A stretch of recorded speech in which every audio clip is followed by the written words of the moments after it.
Secrets of the Shoguns.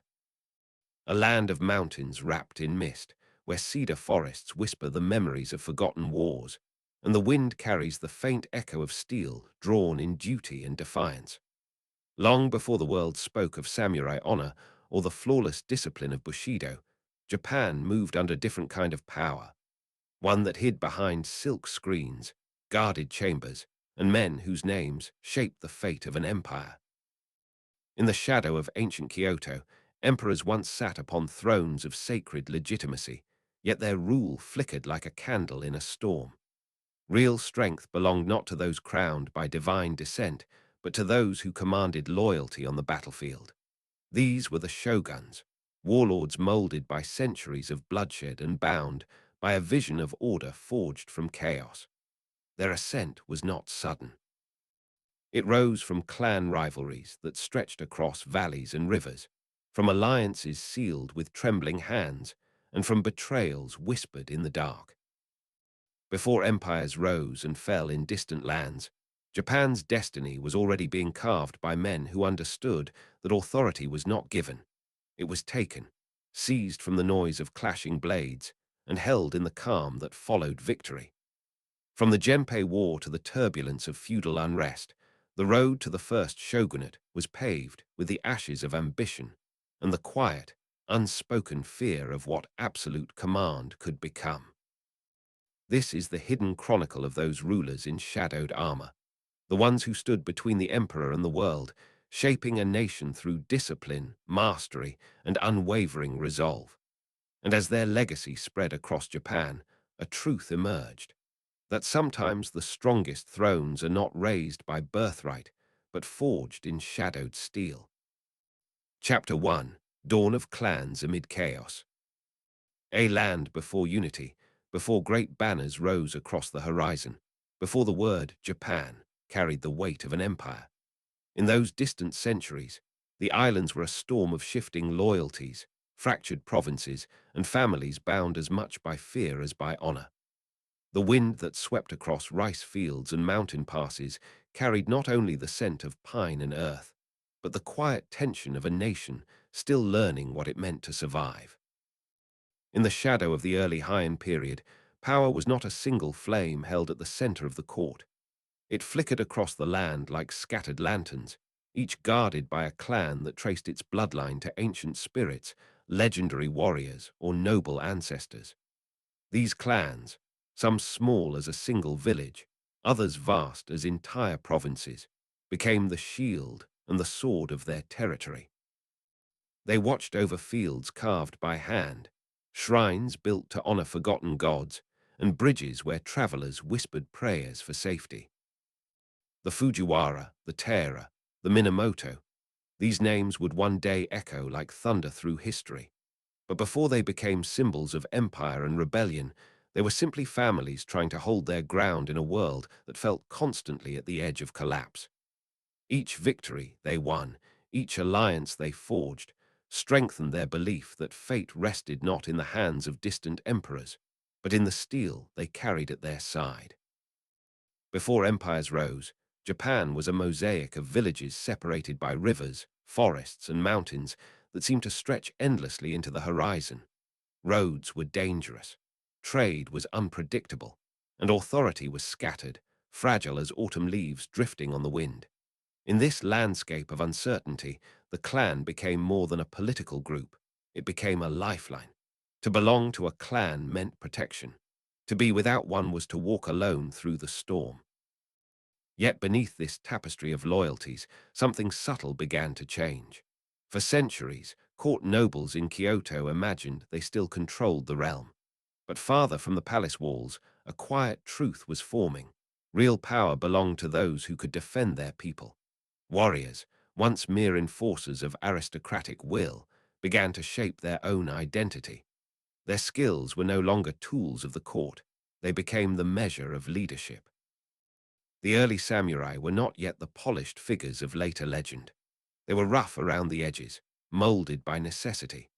They rode across muddy plains, mastered bows taller than themselves, and learned to fight with precision born from hardship. The sword had not yet become the sacred symbol it would one day be.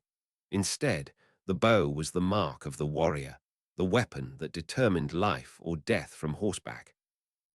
But even in these early years, there was a growing sense that the warrior was more than a servant. He was a force capable of shaping destiny. The provinces became battlegrounds not only for land, but for the soul of leadership. Clan heads measured their influence not by poetic rank or courtly rituals, but by the number of warriors loyal to their name.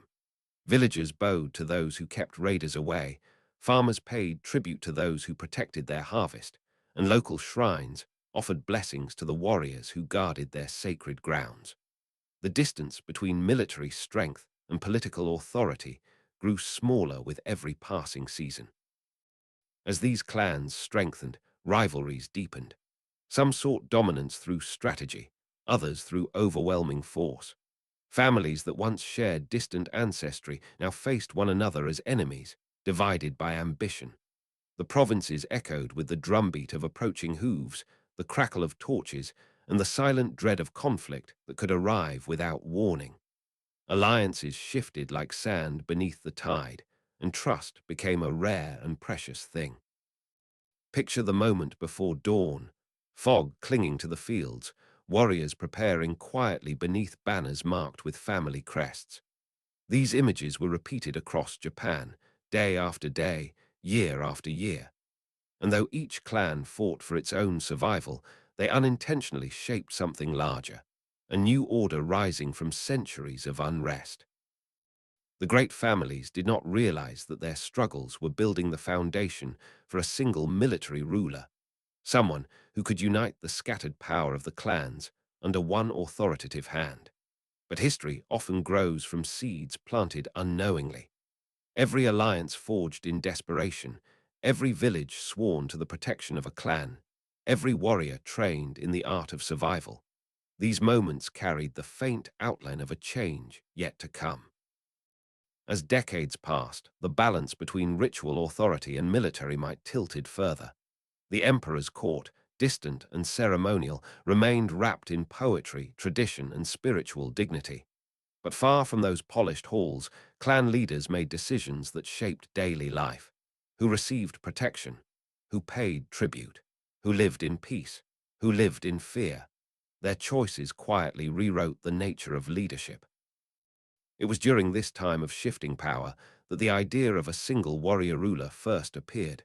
Not clearly, not intentionally, but like a shadow forming beneath torchlight.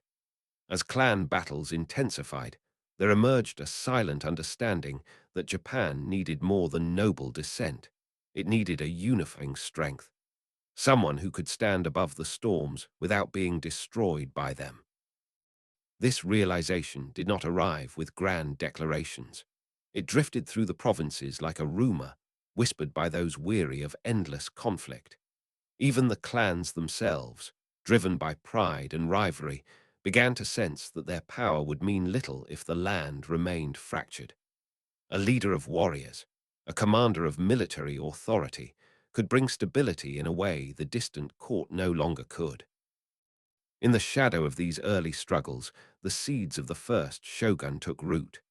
Not yet a title, not yet an office, but an idea, one shaped by war, loyalty, and necessity. And though no one could yet see the full shape of what Japan would become, the path was already forming beneath their feet. As fields continued to grow, as villages rebuilt after each clash, as warriors refined their skills beneath the vast sky, a quiet truth settled across the land. Power, once scattered, was slowly being drawn together. The clans, through their rivalries and ambitions, had unknowingly forged the early framework for a military rule that would one day define Japan for centuries. And when the final embers of these early battles cooled, the land carried a subtle, unspoken promise that from the chaos of divided clans would rise a figure capable of uniting them, a leader shaped not by ceremony, but by struggle, a ruler forged in the dawn of conflict. In the calm that followed each battle, Japan was slowly preparing for the arrival of the first shogun. And though no warrior yet held that title, the nation could already feel the presence of a power that would soon reshape its destiny. Chapter 2: Warriors Shaped by Sacred Tradition. A land where mountains rise like ancient guardians, where rivers curl through forests untouched by time, and where the wind carries the distant murmur of drums. Before Japan knew the word samurai, before armor gleamed beneath the sun, warriors walked these lands in humble silence. They were not symbols of perfection. They were protectors shaped by hardship, guided by belief, and bound to the soil beneath their feet. In the early centuries of conflict, survival was not granted by noble titles or distant rituals. It was carried by the men who defended their villages from raiders, wild beasts, and rival clans. They rose from farmers, hunters, and common families who knew the land better than any court official. Their loyalty was not to an emperor in Kyoto, but to the lineage they shared: blood, soil, and the spirits their ancestors honored. These early fighters lived in a world where religion was not separate from daily life. Shinto, the way of the kami, rested in every tree, river, and stone. Warriors believed that nature itself watched them, judged them, and granted strength or misfortune. Before battle, some whispered to the forest gods for clarity, while others carried amulets crafted by village priests. The line between the physical and the spiritual world was thin, and each warrior walked carefully between them. Picture a lone fighter on a ridge at dawn. Mist gathers around him, curling like breath from the earth. He tightens the grip on his bow, not for glory, but for duty. This was the essence of Japan's earliest warriors: service without spectacle, courage without proclamation. Strength was measured not only by skill, but by the willingness to sacrifice for the clan. These men were shaped by landscapes that demanded discipline. The mountains trained their endurance. The rivers tested their resolve. The forests taught them silence, patience, and awareness. Their weapons were simple: bows carved by hand, spears hardened by fire, blades forged by local smiths. And yet, even in this simplicity, a quiet philosophy began to rise. Obedience became more than a command. It was a way of surviving together. Courage became more than bravery. It became the acceptance of inevitable risk. Sacrifice was not tragic. It was honorable, woven into the stories families whispered around nighttime fires. Though the word Bushido had not yet been written, its spirit stirred in the hearts of these early warriors, shaped by ancient duties older than Japan itself. As rival clans grew stronger, warfare transformed from scattered skirmishes into organized conflict. The skills of these fighters deepened. Their roles expanded. Clans began selecting their finest men to form small groups dedicated solely to protection, scouting, and combat. These groups were the earliest shadows of the samurai class, not polished, not ceremonial, but fiercely devoted. Their training reflected the world they lived in. There were no schools, no scrolls filled with elaborate philosophies. Instead, lessons were passed from father to son, from elder to youth. A warrior learned the sound of danger before seeing it. He learned to track movement in the corner of his vision. He learned that hesitation could cost not only his life, but the lives of those he vowed to guard. Despite this growing military culture, the early warriors remained deeply connected to belief. They carried ancestral traditions into battle. Some prayed at shrines before leaving for war. Others offered rice or sake to the spirits of the land, asking for protection or forgiveness. Even the fallen were honored with rituals meant to guide their souls across unseen boundaries. In these traditions, courage became sacred. Loyalty became spiritual. The warrior's path, though unwritten, was intertwined with faith. Before the samurai rose to national prominence, these fighters were already shaping Japan's destiny. Their presence altered how clans governed. Leaders began to understand that strength was not found in poetry or court rank, but in the loyalty of the warriors who rode under their banner. The shift in power was subtle at first, like the slow erosion of stone by water, but it grew stronger with every generation. Picture the growing armies gathering beneath clan crests. Picture farmers standing taller as they joined the ranks. Picture women forging weapons, weaving armor, and preparing ceremonies that blessed the warriors before they rode into peril. This was not merely the birth of a military class. It was the awakening of an identity that blended survival, spirituality, and silent resolve. As these warriors proved their worth on the battlefield, respect followed. Their names were carried in stories told long after the fighting ended. Their sacrifices became lessons for children who would one day stand where they stood. Slowly, the warrior became more than a tool of conflict. He became a symbol of hope, protection, and order. But with respect came expectation. Clans demanded discipline. Leaders required unwavering obedience. And to meet these expectations, early warriors refined their skills, sharpened their instincts, and began forming moral codes shaped by their environment. Though unwritten, these codes echoed the principles that would one day define Bushido. Honor was not yet a formal doctrine, but it lived in every warrior who chose duty over personal safety. Integrity was not yet philosophical, but it guided each fighter who refused to abandon his clan. Courage was not glorified in poems. It was lived every time a man stood between danger and the people behind him. As villages grew into towns and clans expanded their territories, the need for organized warrior forces increased. Conflicts became larger, strategies became more sophisticated, and the men who once guarded simple farmlands now trained for battles that involved hundreds. Their weapons evolved, their armor thickened, their skills sharpened. The rise of the warrior was no longer a quiet whisper. It was a growing force that reshaped Japan's social order. Priests could bless the land, and nobles could rule from distant courts, but neither could protect a province in times of war. That power belonged to the sword. And so, slowly but unmistakably, the future of Japan shifted into the hands of those who carried it. As generations passed, the early warriors formed the foundation upon which the samurai class would be built. Their devotion to clan, their belief in sacred duty, their respect for courage and sacrifice. These values shaped a new identity that would define Japan for centuries. And though these early fighters lived before the polished armor, before the refined rituals, before the legendary names carved into history, their spirit guided everything that came after. Their footsteps marked the path that future warriors would follow. Their sacrifices forged the earliest edges of an honor-bound way of life. In the quiet moments after each battle, as smoke rose into the evening sky and the world settled into stillness, one truth lingered like a distant echo, that Japan's destiny would not be written by priests or nobles, but by those who understood the weight of the blade. Their courage became the spark, their discipline became the blueprint, and their devotion became the heartbeat of a warrior nation still awakening to its future. Chapter 3: The Rise of the First Warrior Kings.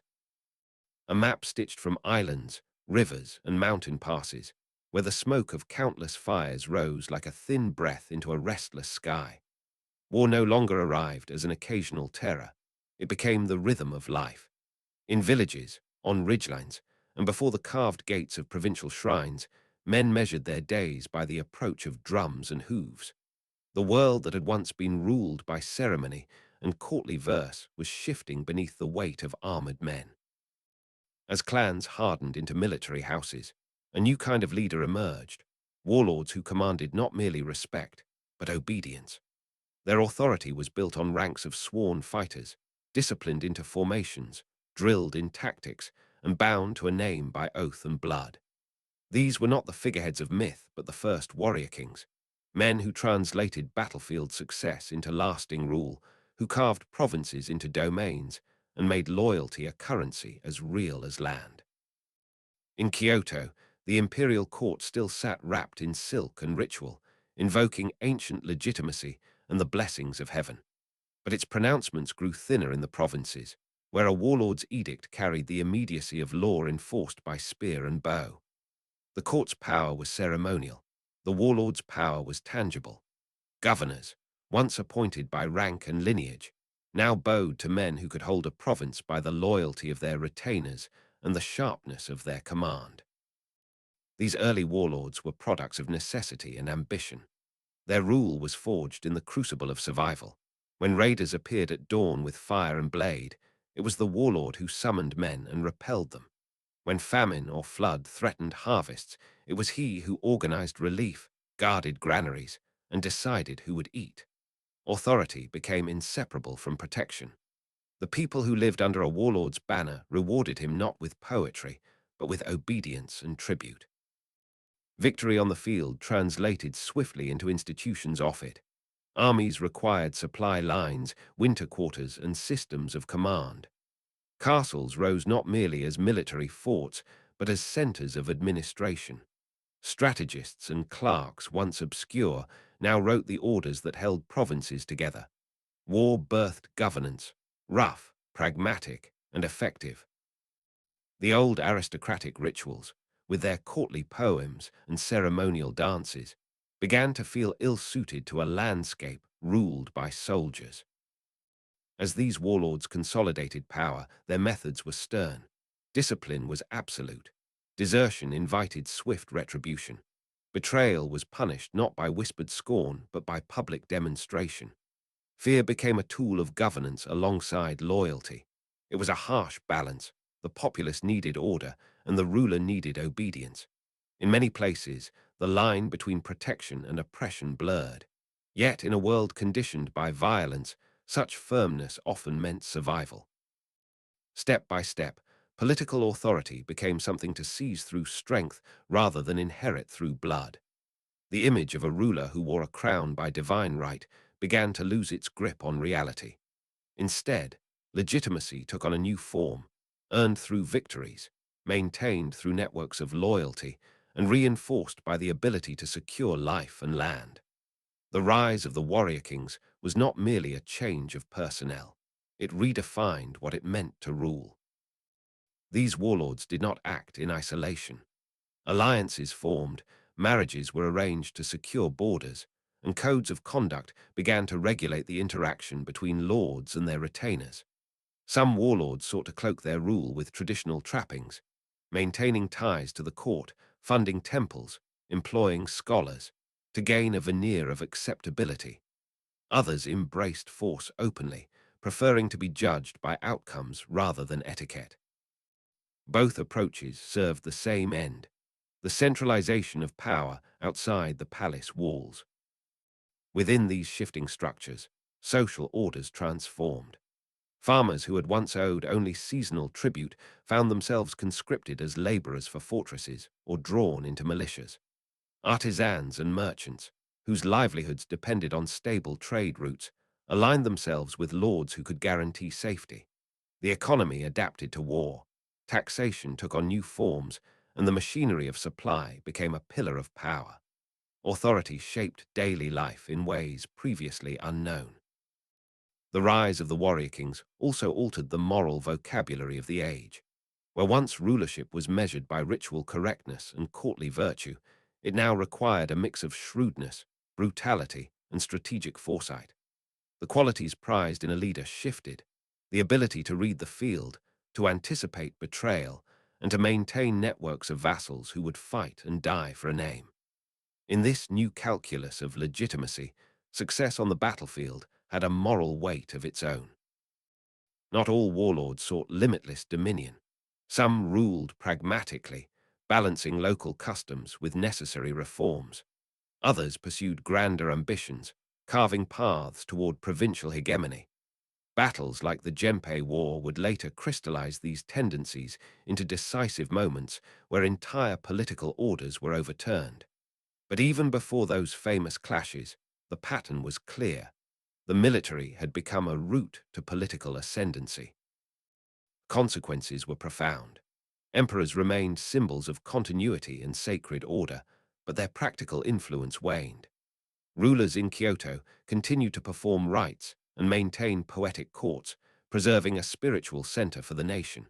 Yet the actual engine of government, taxation, law enforcement, defense, now moved through the hands of the warrior class.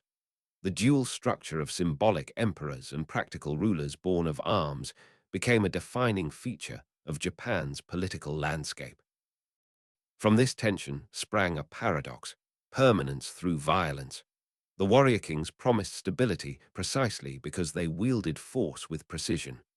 Their rule brought order where chaos had reigned, but it also normalized the means of order, military power, as the primary arbiter of justice. Over time, that normalization would shape institutions and expectations, embedding the warrior ethic deep within the polity. In the quiet hours after a campaign, when banners hung limp and the stench of the field faded, rulers measured their success not only by land won, but by the obedience secured. They counted vassals whose loyalty would not waver, stores that could feed an army through winter, and fortifications that could hold under siege.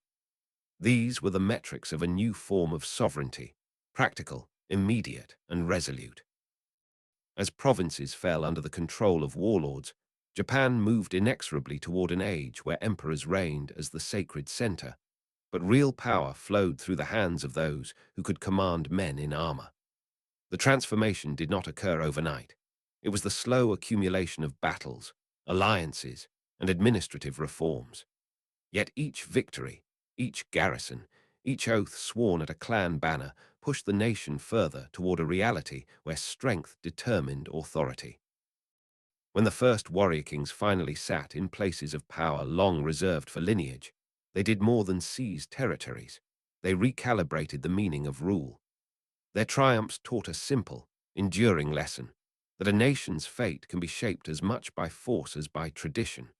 And as the archipelago settled into this new order, a truth lingered like a shadow across the land: that the hands which held the sword would write the laws that others would follow. In that quiet, uneasy balance between ritual and force, Japan prepared for centuries of governance where emperors would keep the name and warriors would keep the world. The age of the warrior king had arrived, and with it, the knowledge that power, once proven on the field, could transform the shape of a nation forever.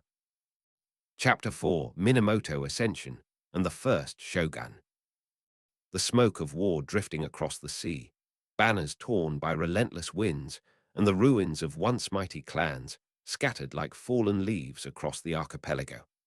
Out of this devastation, from a nation bruised by decades of rivalry, rose a figure whose destiny would carve a new chapter into the bones of Japan. His name was Minamoto no Yoritomo, and his ascent was not the rise of a noble heir. It was the emergence of a new kind of ruler, the first shogun. The Genpei War had reshaped the very soul of Japan. Two great houses, Minamoto and Taira, had clashed in a struggle filled with triumph and tragedy. It was a conflict fought not only with steel, but with pride, loyalty, and the echoes of ancient grievances. By the time its final battle rang out, rivers ran red, cities lay in ruins, and the court in Kyoto trembled at what the world had become. In the shadow of this destruction, Yoritomo's presence grew. Unbroken by exile, hardened by years of loss, he gathered allies not through grand promises, but through the simple, unshakable belief that his clan, the Minamoto, could carve order from chaos. His strategy moved like the tide, slow, deliberate, and unstoppable. Villages pledged support. Rival families weighed their choices and bent toward his rising power. Warriors who longed for stability found in him a leader who commanded both respect and fear. His greatest challenge was the Taira clan, a family deeply entwined with imperial politics, wealthy, influential, and once believed to be unassailable. Yet greed, misjudgment, and internal fractures weakened them. Yoritomo struck with precision. Each victory peeled back the Taira's legacy, each alliance tightened the noose around their power. The Genpei War became not just a battle between clans, but a test of what vision would guide Japan's future. Picture the sea at Dan-no-Yura, the final crucible of this struggle. The waves heaved beneath the weight of arrows and fire.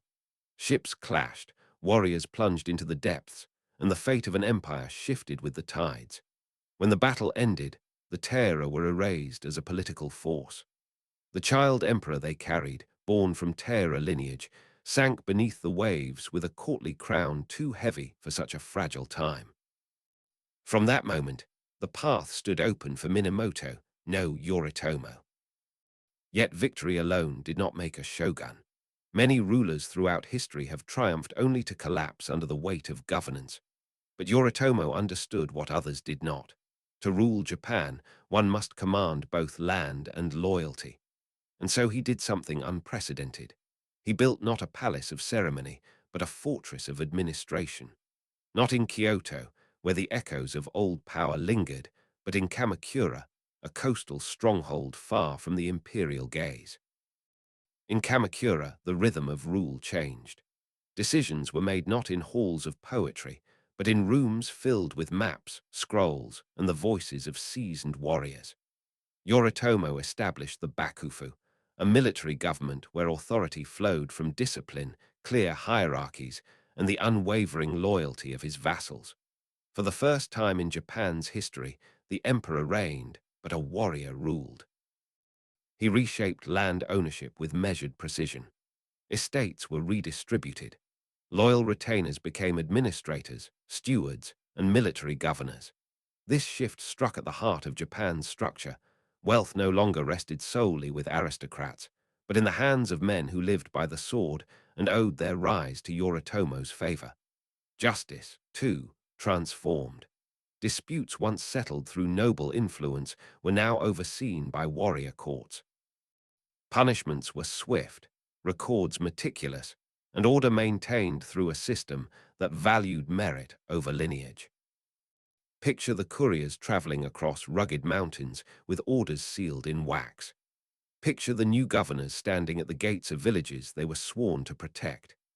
Picture the common people, long ignored by distant nobles, beginning to understand that power now lived closer to their reality, sometimes harsh, sometimes fair, but undeniably present.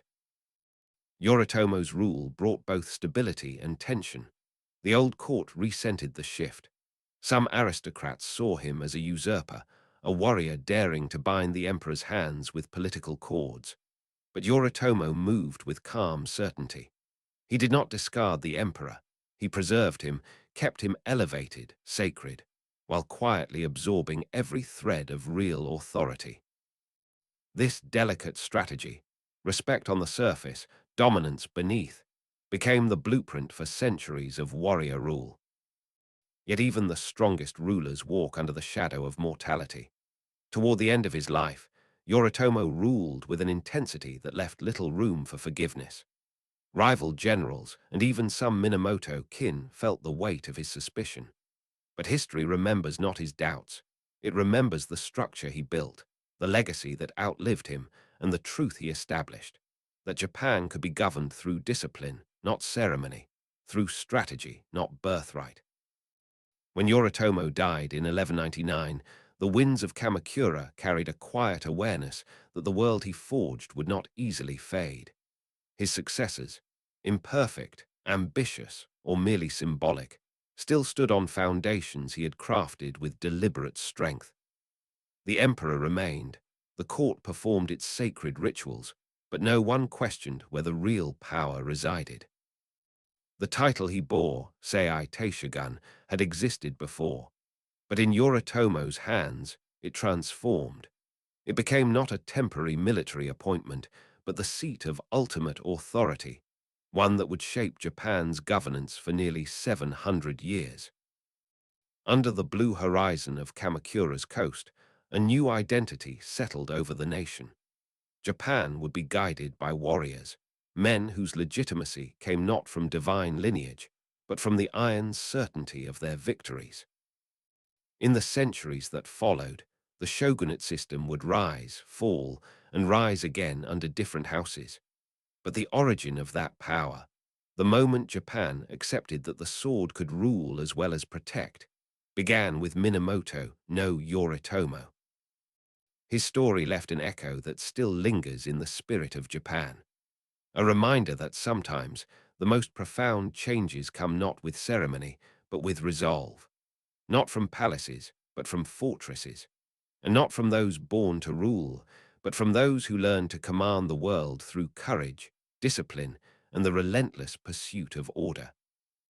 In the dawn of the shogunate, Japan stepped into a new age, one in which warriors would shape its destiny, and the legacy of Minamoto no Yoritomo would forever stand like a silent, watchful guardian over the history he created.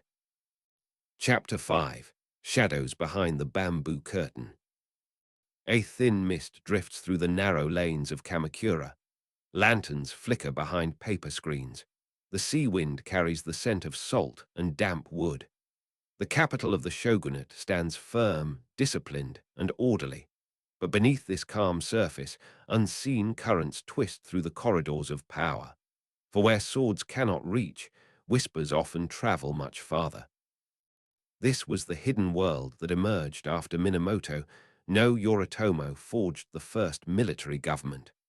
A world where authority seemed absolute on the surface, yet trembled with every secret message, every shifting alliance, and every silent glance exchanged behind the bamboo curtain. In the beginning, the shogunate appeared unshakable. Warriors patrolled the roads. Magistrates enforced law with steady resolve.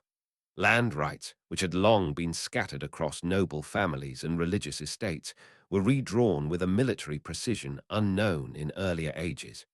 Under Yoritomo's rule, Kamakura did not behave like a court of aristocrats.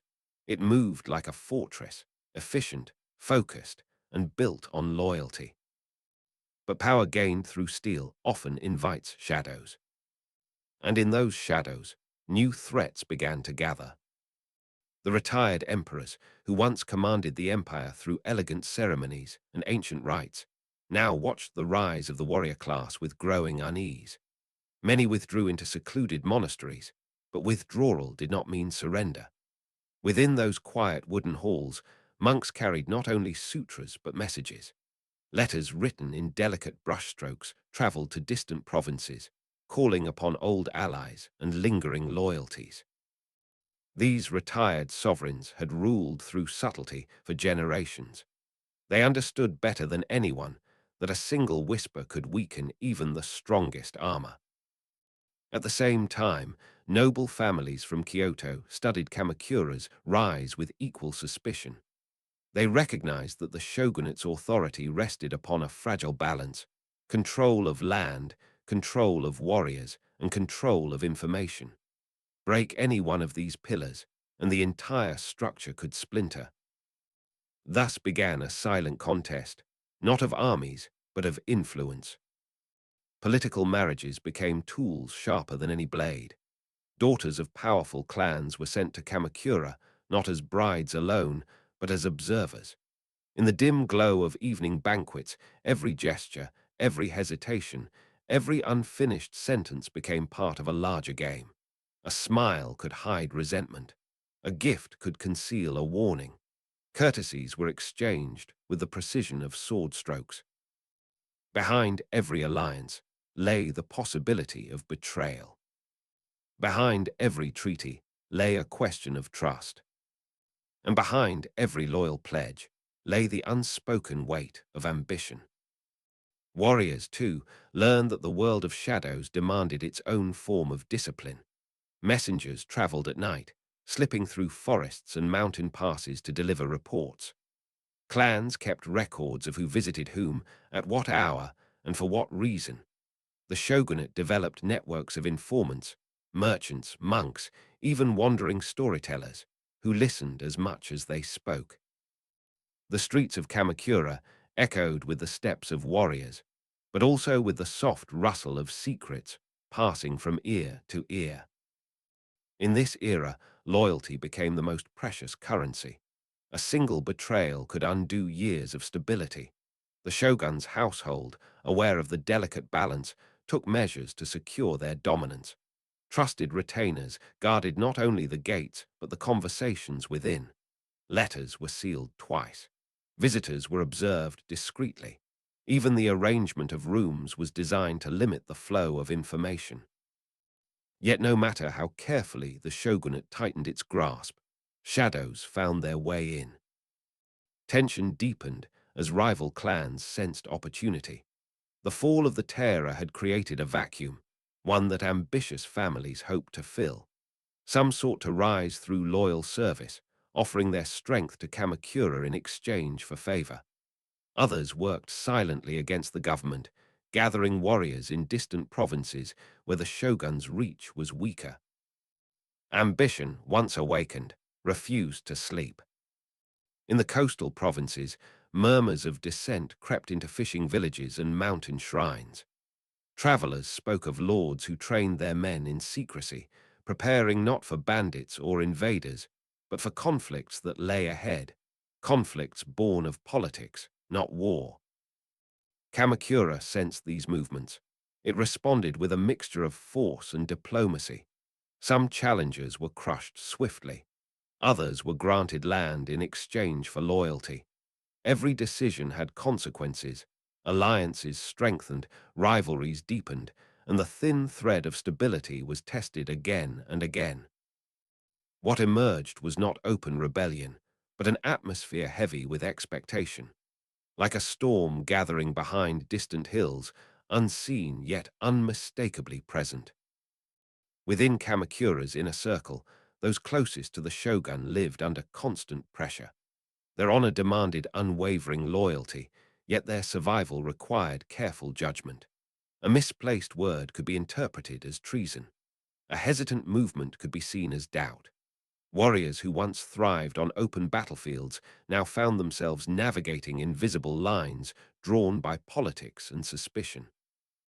The bamboo curtain, symbol of refined elegance, became the boundary between truth and illusion. Behind it, decisions were made that shaped the future. In front of it, the world saw only calm authority.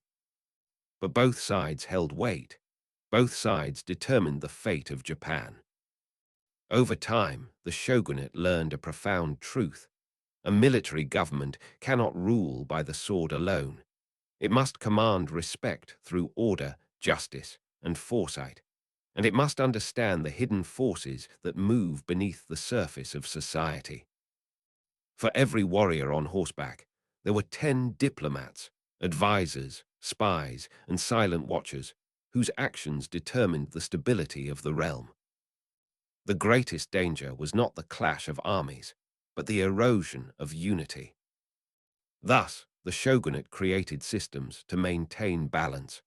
Land was distributed in ways that limited any single clan from gaining too much strength. Courts of appeal were established to settle disputes. Warrior codes developed to ensure discipline, not only on the battlefield, but within the heart. These measures slowed the advance of chaos. But they could not erase it. For as long as ambition existed, shadows would remain. By the end of this period, the Kamakura shogunate stood as both a fortress and a mirror. It revealed the strength of Japan's warrior government, but it also exposed the delicate threads that held it together. Behind the bamboo curtain, the future of the nation was constantly rewritten, sometimes through courage, sometimes through fear, and often through choices made in silence. And as these unseen struggles shaped the land, one truth became clear. In an age ruled by warriors, the sharpest battles were not always fought with steel. Some were fought in the spaces between words, where power hides, and where history quietly shifts its course. Chapter 6: Samurai, Keepers of Discipline and Death. The rising sun spilling gold across mist-laden hills, the quiet rustle of bamboo in the wind, and the distant clang of metal as warriors prepare for a day that might never see sunset. These were the early samurai, figures of iron and shadow, standing between chaos and order, life and death. They were not yet the polished icons of legend. They were raw, disciplined, and shaped by the unyielding demands of survival in a land where loyalty was currency and courage was law. In the decades following the establishment of the Kamakura shogunate, the role of the warrior transformed. No longer merely defenders of clans, these men became the embodiment of authority itself. Their loyalty was pledged not to a distant emperor, but to the shogun who held real power. And in return, they carried the mantle of responsibility to enforce order, to punish betrayal, and to ensure that the delicate structures of governance remained unbroken. The samurai's life was one of relentless training and spiritual discipline. From dawn until dusk, boys learned to ride, to strike, to aim, and to endure. Their bodies became instruments of war, but their minds were shaped by codes that demanded honor above convenience and courage above comfort. Obedience was not imposed, it was internalized, forged through the constant presence of danger and the understanding that failure could mean death, not only for themselves, but for those under their protection. Armor, for these warriors, was more than protection. Each plate, lacquered and adorned, spoke of lineage, skill, and identity. Helmets bore crests that told the story of generations. Masks concealed the face, but revealed the discipline beneath. Every aspect of a samurai's attire was an extension of self, designed to instill fear in enemies, to inspire confidence in allies, and to remind the warrior of the weight of responsibility he carried. And then there were the swords. More than steel, more than weapons, they were symbols, ritual objects, and extensions of the samurai's soul. Each katana was forged with precision, passed down through families, and treated with reverence. To draw the sword was to draw judgment, honor, and the power to decide life and death. It was a tangible connection to the spiritual and moral codes that guided every action in the samurai's life. Picture a battlefield at dawn. Mist curls along the fields. Warriors line the hills, their banners swaying like the breath of the earth itself. The samurai move with a rhythm that seems almost predestined, disciplined formations, silent communication, unwavering focus. Every footstep, every stance, every measured strike is part of a choreography written by centuries of conflict and necessity. In these moments, they are both human and legend. Mortal men whose actions ripple far beyond the individual, shaping the fate of provinces and the stability of the shogunate. Yet, beyond skill and armor, the defining feature of the samurai was their willingness to embrace death. Life was never promised, it was always contingent, and in that acceptance, a strange power emerged. The samurai's courage was absolute because it was unclouded by hesitation. They could face overwhelming odds without faltering, for each man understood that life was temporary, but duty and honor endured. This ethos would later crystallize into the formalized concept of Bushido, but its origins were born in the quiet, brutal reality of Kamakura's disciplined ranks. The samurai's influence extended far beyond the battlefield. They became enforcers of the shogun's law, administrators of lands, and overseers of justice. Their presence ensured that order was maintained, that disputes were settled according to new codes, and that the will of the shogunate flowed through every province. In many ways, they became the backbone of Japan's emerging military government, reliable, feared, and utterly indispensable. Through decades of campaigns, political maneuvering, and territorial disputes, the samurai grew not only in skill but in reputation. Villagers whispered their names with awe, chroniclers recorded their deeds with reverence, and rival clans measured their strength with caution. The line between history and myth began to blur, for the samurai's life was lived on the edge of legend, half fact, half folklore, entirely formidable. They became symbols of the shogunate's reach, embodiments of discipline, and harbingers of both protection and terror. Yet discipline alone was not enough. Samurai were also shaped by spiritual guidance. Shinto and Buddhist beliefs intertwined with their daily practice. Meditation, prayer, and ritual prepared them for the mental and moral demands of their role. Death was not feared. It was contemplated, understood, and accepted as part of the natural order. This spiritual foundation allowed them to carry the burden of loyalty and violence without losing the clarity of purpose that defined their lives. In quieter moments, away from the clang of weapons and the roar of battle, samurai maintained gardens, practiced calligraphy, and studied the principles of strategy and governance. They were not only warriors, but custodians of culture, carrying the legacy of Japan's passed into the disciplined structure of its emerging present. Every action, whether in war or in peace, reflected the intertwining of skill, mind, and spirit. The growing prestige of the samurai also shaped society around them. Their loyalty was rewarded with lands, privileges, and status. Retainers and apprentices learned the ways of the warrior, creating a class defined not by birth alone, but by ability, honor, and dedication. In this way, the shogunate ensured its power was both concentrated and sustainable, a hierarchy rooted in skill, obedience, and the unbreakable bond between lord and warrior. But the samurai's path was never free of tension. Rivalry within the ranks, disputes over land, and the constant need to prove loyalty created a pressure as intense as any battlefield. Failure could result in ritual suicide, exile, or dishonor. Success brought recognition, but also scrutiny. And through it all, the shogunate depended on their unwavering commitment. The sword, the oath, and the body itself became instruments of governance, keeping the fragile order intact. Over generations, the samurai's legend grew. Stories of valor, cunning, and sacrifice spread through provinces and courts alike. They became larger than life, figures whose deeds inspired fear and respect in equal measure. Yet beneath the myth lay the simple truth. These men were the backbone of a government that could not survive without them. They enforced discipline, executed policy, and carried the shogun's authority into every corner of the nation. And as the sun sets over Kamakura, casting long shadows across hills and bamboo groves, one can still sense their presence.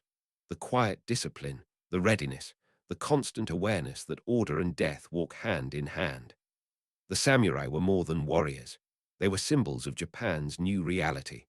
They reminded all who lived under the shogunate that power could be wielded through skill, loyalty, and courage, and that the line between life and death was a matter of honor, not chance.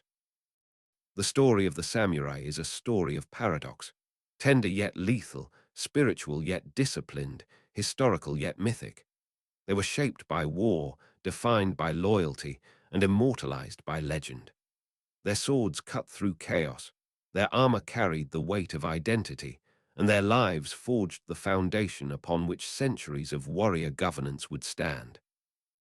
In the end, the samurai became the keepers of two intertwined truths, discipline and death.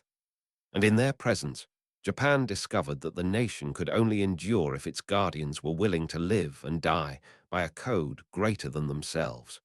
A code that continues to echo through history, through legend, and through the enduring shadow of their steel. Chapter 7: Mongol Invasions and Divine Storms. The horizon over Hakata Bay shimmers beneath the morning sun, but it is not peace that lingers in the air. The sea, usually a gentle cradle of islands and fishing villages, roils with the approach of colossal sails, darkening the waters like a storm waiting to break. From distant lands, the armies of the Mongol Empire, vast, disciplined, and relentless, sail toward Japan, intent on conquest. Their reputation precedes them, hordes that have toppled dynasties, burned cities, and crushed kingdoms under their iron will. Yet on these shores, a different story is about to unfold. It is the 13th century. The Kamakura shogunate has matured, its samurai disciplined, its armies trained, and its fortifications fortified along the western coasts of Kyushu. But even the most prepared warriors are tested when faced with an enemy whose numbers seem endless, whose strategy is unfamiliar, and whose ambition knows no bounds. The Mongol threat is unlike any the Japanese have encountered. Their fleets stretch for miles, their soldiers ride into battle with a precision honed across the vast steppes, and their weaponry, bows, gunpowder, and cavalry, introduces horrors new to the islands. For the shogun and his samurai, the stakes are nothing less than the survival of Japan itself. As the first wave of Mongol ships approaches, the samurai take their positions along beaches and hilltops. Armored figures move with quiet precision, bows taut, spears braced, and hearts steeled against the onslaught to come. Their training, Their discipline and their knowledge of the land become weapons as formidable as the swords they carry. Yet even the fiercest warriors cannot command the sea or the wind. They can only wait, poised between life and death, for the moment the enemy reaches the shore. And then, as if answering the silent prayers of a nation, nature intervenes. The first typhoon sweeps across the Mongol fleet with sudden, violent force. Ships are torn apart, arrows fly harmlessly into the storm, and men are cast into the turbulent waters.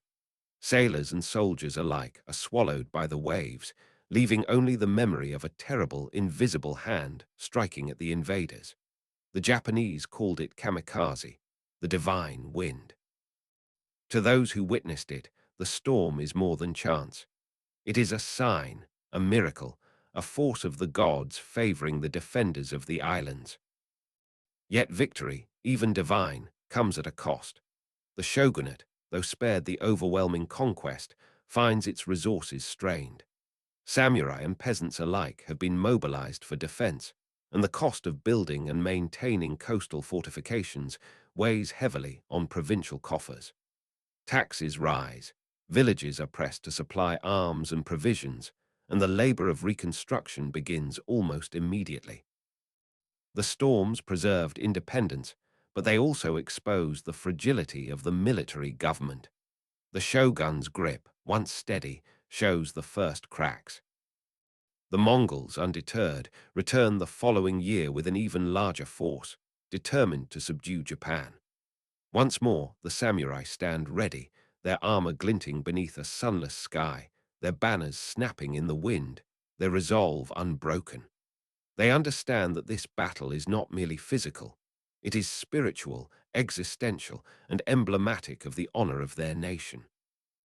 Every arrow loosed, every charge made across the sands, is a testament to centuries of discipline and the centuries-old warrior codes that bind them to duty above all else. Then the second storm descends. Waves rise like mountains, winds howl with untamed fury, and the Mongol ships, already battered, are shattered before they reach the land. Once again, the sea claims what human strength cannot. Survivors cling to debris, their empire's ambition drowned in waters no one could control. To the Japanese, these divine winds confirm what their ancestors had always whispered. The islands are protected by powers greater than mortal armies, and the favor of the gods rests upon those who uphold honor and courage. But beneath the celebration lies a sobering reality. The shogunate, though victorious, has expended vast resources. Armies that once stood ready for internal consolidation now require replenishment. Fortifications must be rebuilt, samurai compensated, and trade routes restored. The economy falters under the strain of continuous martial readiness, and the social fabric, stretched thin by war and preparation, begins to show tension. Families who have lost sons to battle and storms alike whisper doubts. Loyalty remains strong, but fear has crept into the heart of governance. Moreover, the invasions illuminate a new truth. No ruler, however powerful, is immune to forces beyond human control. Even the most disciplined samurai, even the most cunning strategies, must bow to the unpredictable might of nature. In this recognition, humility becomes a quiet companion to authority, and the shogunate learns that power is as much a matter of resilience as of strength. The legacy of the kamikaze storms extends beyond the battlefield. They embed themselves into the culture, the consciousness, and the mythos of Japan. Chroniclers record the events not merely as military victories, but as divine interventions that shaped the destiny of the nation. In temples, monks offer prayers of gratitude.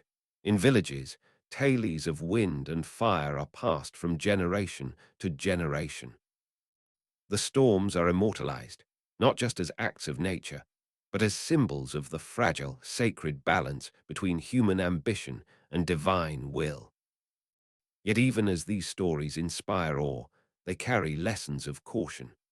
The shogunate learns that reliance on miracle or chance cannot replace planning, logistics, and the cultivation of loyalty. Samurai, though hardened by these invasions, understand that vigilance must be eternal. The shogun's authority, while affirmed by survival, is simultaneously tested by the limits of wealth, manpower, and public trust. Nature may intervene once, twice, but governance demands preparation for the battles that chance cannot win.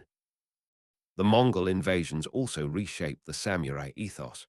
No longer are victories solely measured by battlefield prowess. Discipline, foresight, and unity take precedence. Leaders emerge not merely from courage, but from the ability to marshal both men and resources in the face of catastrophe. Loyalty is tested not only against human foes, but against the unpredictable forces of the world itself.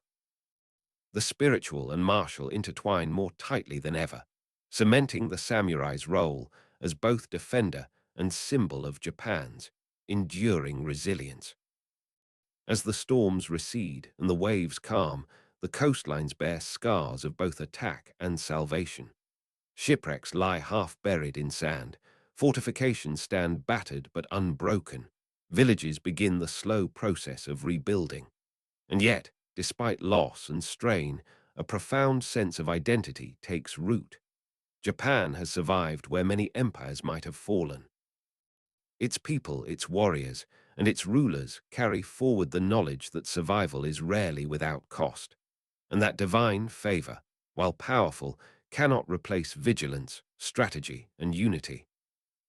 In the quiet aftermath, when the wind drifts through bamboo groves and the sound of waves lapping against the shore fills the air, one can sense the lingering presence of those divine winds. They are a reminder that history is shaped by both mortal courage and forces beyond mortal control. They echo in the discipline of the samurai, in the fortitude of the shogunate, and in the collective memory of a nation that has faced annihilation and endured. The Mongol invasions, with their storms and devastation, preserved Japan's independence, but they also sowed subtle fractures in the foundations of power. The shogunate's authority, proven in defense, is now tested by economics, loyalty, and the weight of expectation. Victory, it seems, is never absolute. It is measured in survival, in lessons learned, and in the quiet resilience of a people who understand that even divine intervention cannot replace discipline, foresight, and the unwavering commitment of those sworn to protect the land. And so, as the sun sets on Hakata Bay and shadows stretch across the embattled coast, one truth remains. Japan endured not by the might of its rulers alone, nor by the valor of its warriors alone, but by the strange, sacred intersection of courage, discipline, and the divine forces that whispered through storms. In these winds, history found both salvation and warning, a reminder that power is never secure, and that the guardians of a nation must be vigilant, always, in both sword and spirit. Chapter 8. The Fall of Kamakura's Warrior Court. The coastal winds of Kamakura carry the scent of smoke and iron, drifting over walls that once seemed unassailable. The streets, where samurai marched with disciplined precision, are filled now with chaos. Fires lick the timbered roofs of mansions, banners flutter half-burnt, and the clatter of swords echoes alongside cries of despair. The city that had symbolized order, discipline, and the iron grip of the shogunate teeters on the edge of oblivion. The Mongol invasions, once thought the ultimate test, had faded into memory. The divine winds had spared Japan, yet they left scars invisible to the casual observer. The shogunate's coffers were drained. Taxes had been levied again and again, and samurai who had risked life and limb to repel foreign forces found themselves unpaid, their loyalty strained by the quiet neglect of those who held authority. What had been a disciplined backbone of governance now began to fray at the edges. Discontent simmered first in whispers. Samurai who had once accepted hardship as part of their duty began questioning the fairness of sacrifice. Their swords, symbols of honor and protection, felt heavier with each day that reward or recognition failed to arrive. Loyalty, once unquestioned, became negotiable, and in such a climate, even a minor insult or insulted pride could ignite broader unrest. Rival families, long kept in check by the centralized authority of the Kamakura shogunate, began to sense opportunity. Provinces far from the capital fostered secret alliances. Lords who had once appeared submissive quietly trained forces, secured arms, and nurtured grudges. Where discipline had been enforced through careful reward and fear, suspicion now began to rule. The shogunate's authority, impressive on paper and in ceremonial displays, weakened in practice. Meanwhile, the imperial court, long sidelined by the rise of warrior rule, watched with patient calculation. Retired emperors and ambitious nobles saw cracks in the armor of Kamakura. Plots emerged, subtle at first, carried out in the shadows of Kyoto and provincial temples. Letters crossed mountain passes, alliances shifted, and the memory of past deference to the shogunate began to erode. Authority, once concentrated in the hands of the warrior government, was now contested on multiple fronts. The tension culminated in 1333. Forces led by Emperor Go-Daigo's loyalists, joined by disaffected samurai, converged on Kamakura. The city, despite its walls and fortifications, could not withstand both internal betrayal and external assault. Fires erupted in multiple districts, consuming mansions, armories, and temples alike. The streets ran thick with panic, as samurai who had once been the guardians of order were drawn into desperate combat, often against men they had once called comrades. The fall was swift and merciless. Shogunate officials were executed or forced to flee. The authority of centuries crumbled in weeks, leaving behind only the ruins of temples, palaces, and homes. Kamakura itself, a city that had symbolized the disciplined might of the warrior class, became a haunting landscape of ash and echoing footsteps.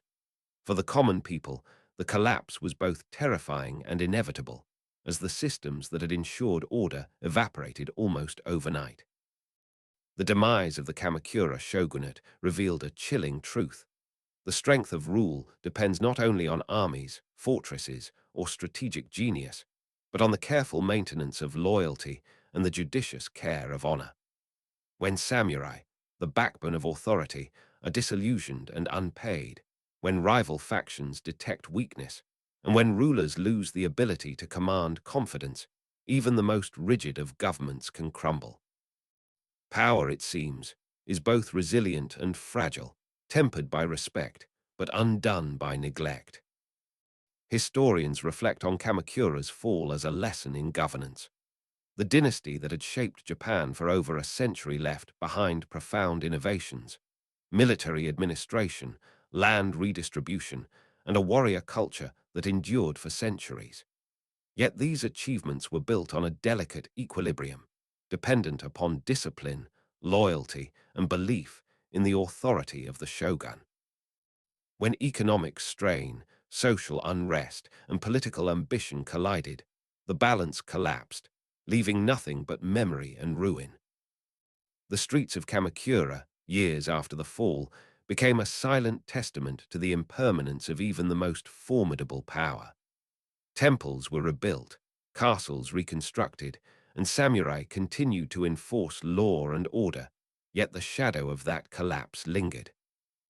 Every warrior who trained in the bamboo groves, every lord who negotiated alliances, and every child who heard stories of that era carried a quiet lesson. Strength must be nourished, loyalty must be honored, and vigilance must never falter. The fall also reshaped Japan's understanding of legitimacy. The emperor, previously sidelined, reclaimed a measure of authority, but the memory of the shogunate's century-long dominance remained vivid. People remembered the order, discipline, and martial prowess that Kamakura had represented, and in this memory, a new warrior class would eventually rise, one that learned from the triumphs and the failures of the first shoguns. And so, as smoke rises over the hills where the city once stood, and as bamboo groves whisper in the wind, one truth endures: power is never absolute. Authority, no matter how disciplined, is vulnerable to internal decay, financial strain, and the shifting loyalties of those it depends upon. The fall of Kamakura's warrior court reminds us that the strength of a dynasty is measured not only in victories over enemies, but in the steadfast care of the bonds that sustain it. The shogunate's ashes became both warning and inspiration. They taught future rulers that dominance requires more than conquest, that honor cannot be assumed, and that unity is the invisible thread that binds power to survival. Kamakura's end was not simply the death of a government. It was the quiet lesson that even a society forged in steel and discipline can be undone when the human hearts that uphold it grow weary, disillusioned, or divided. In the silence that followed the conflagration, the mountains and the sea bore witness. The warriors, the samurai, and the people of Japan learned that history is shaped as much by the erosion within as by the attacks without. And in that truth, the story of Kamakura resonates across time. Even the mightiest can fall, and in every fall lies a lesson for those who would seek to hold power with honor, courage, and vigilance. The shogunate's century of rule ended not with fanfare, but with fire, silence, and the quiet recognition of a fragile truth, that no structure, no matter how formidable, can endure when loyalty fractures and unity is betrayed. Kamakura, once a city of order, became a memory of both glory and warning, a monument to the impermanence of power and the enduring lesson that authority, like the wind through the bamboo, is both tangible and elusive, permanent only in the stories it leaves behind. Chapter 9: Ashikaga Ambition and a Fragile Rebirth. The dawn breaks over Kyoto, its rivers reflecting the soft blush of early light. Temples glint in the morning sun, and pagodas cast long shadows across the quiet streets. From the ashes of Kamakura, a city that once thrived on the discipline of the samurai, emerges a new force, one ambitious, cunning, and poised to reshape the destiny of Japan. Ashikaga Takoji, a man of both loyalty and betrayal, steps into this void, carrying with him the dreams of order and the whispers of rebellion. The fall of Kamakura had left a fractured nation. Samurai who had once served the shogunate now roamed uncertain lands. Clans measured their strength against one another, and the imperial court, long weakened by the dominance of Kamakura, sought to reclaim its authority. Japan, though spared from foreign conquest, had been fractured from within, its unity splintered, its foundations trembling. It was into this landscape of unrest that Takoji rose, a warrior who understood both the sword and the subtleties of ambition. Originally a loyal servant of Emperor Go-Daigo, Takoji's path took a fateful turn. Disillusioned by the emperor's unpredictable policies and the growing chaos in the provinces, he seized the opportunity to assert his own authority. With strategic brilliance, he marshaled forces of samurai who were hungry for leadership and decisive action. In 1336, he turned against the throne, driving imperial forces from Kyoto and establishing a new military government, the Ashikaga Shogunate. This moment, though celebrated as a restoration of order, was also a delicate betrayal. Takoji's ambition was intertwined with pragmatism. He understood that ruling required more than military strength. Kyoto, the seat of imperial authority and cultural prestige, would serve as the center of his power. Yet he could not ignore the rival clans, the resentful samurai, or the lingering influence of the emperor. His government was a balancing act, a tightrope walk across centuries of expectation, loyalty, and unrest. The Ashikaga shogunate brought visible stability. Samurai, once fractured by Kamakura's fall, were now organized into disciplined ranks. Fortifications were rebuilt, lands redistributed, and laws enforced with renewed rigor. In the heart of Kyoto, governance flourished under a shogun who combined military might with administrative acumen. Yet beneath this order, tensions simmered. Families with old grievances, ambitious retainers, and distant provinces watched the Ashikaga court with suspicion, ready to exploit any weakness. Authority was maintained not through fear alone, but through the careful negotiation of loyalty, reward, and prestige.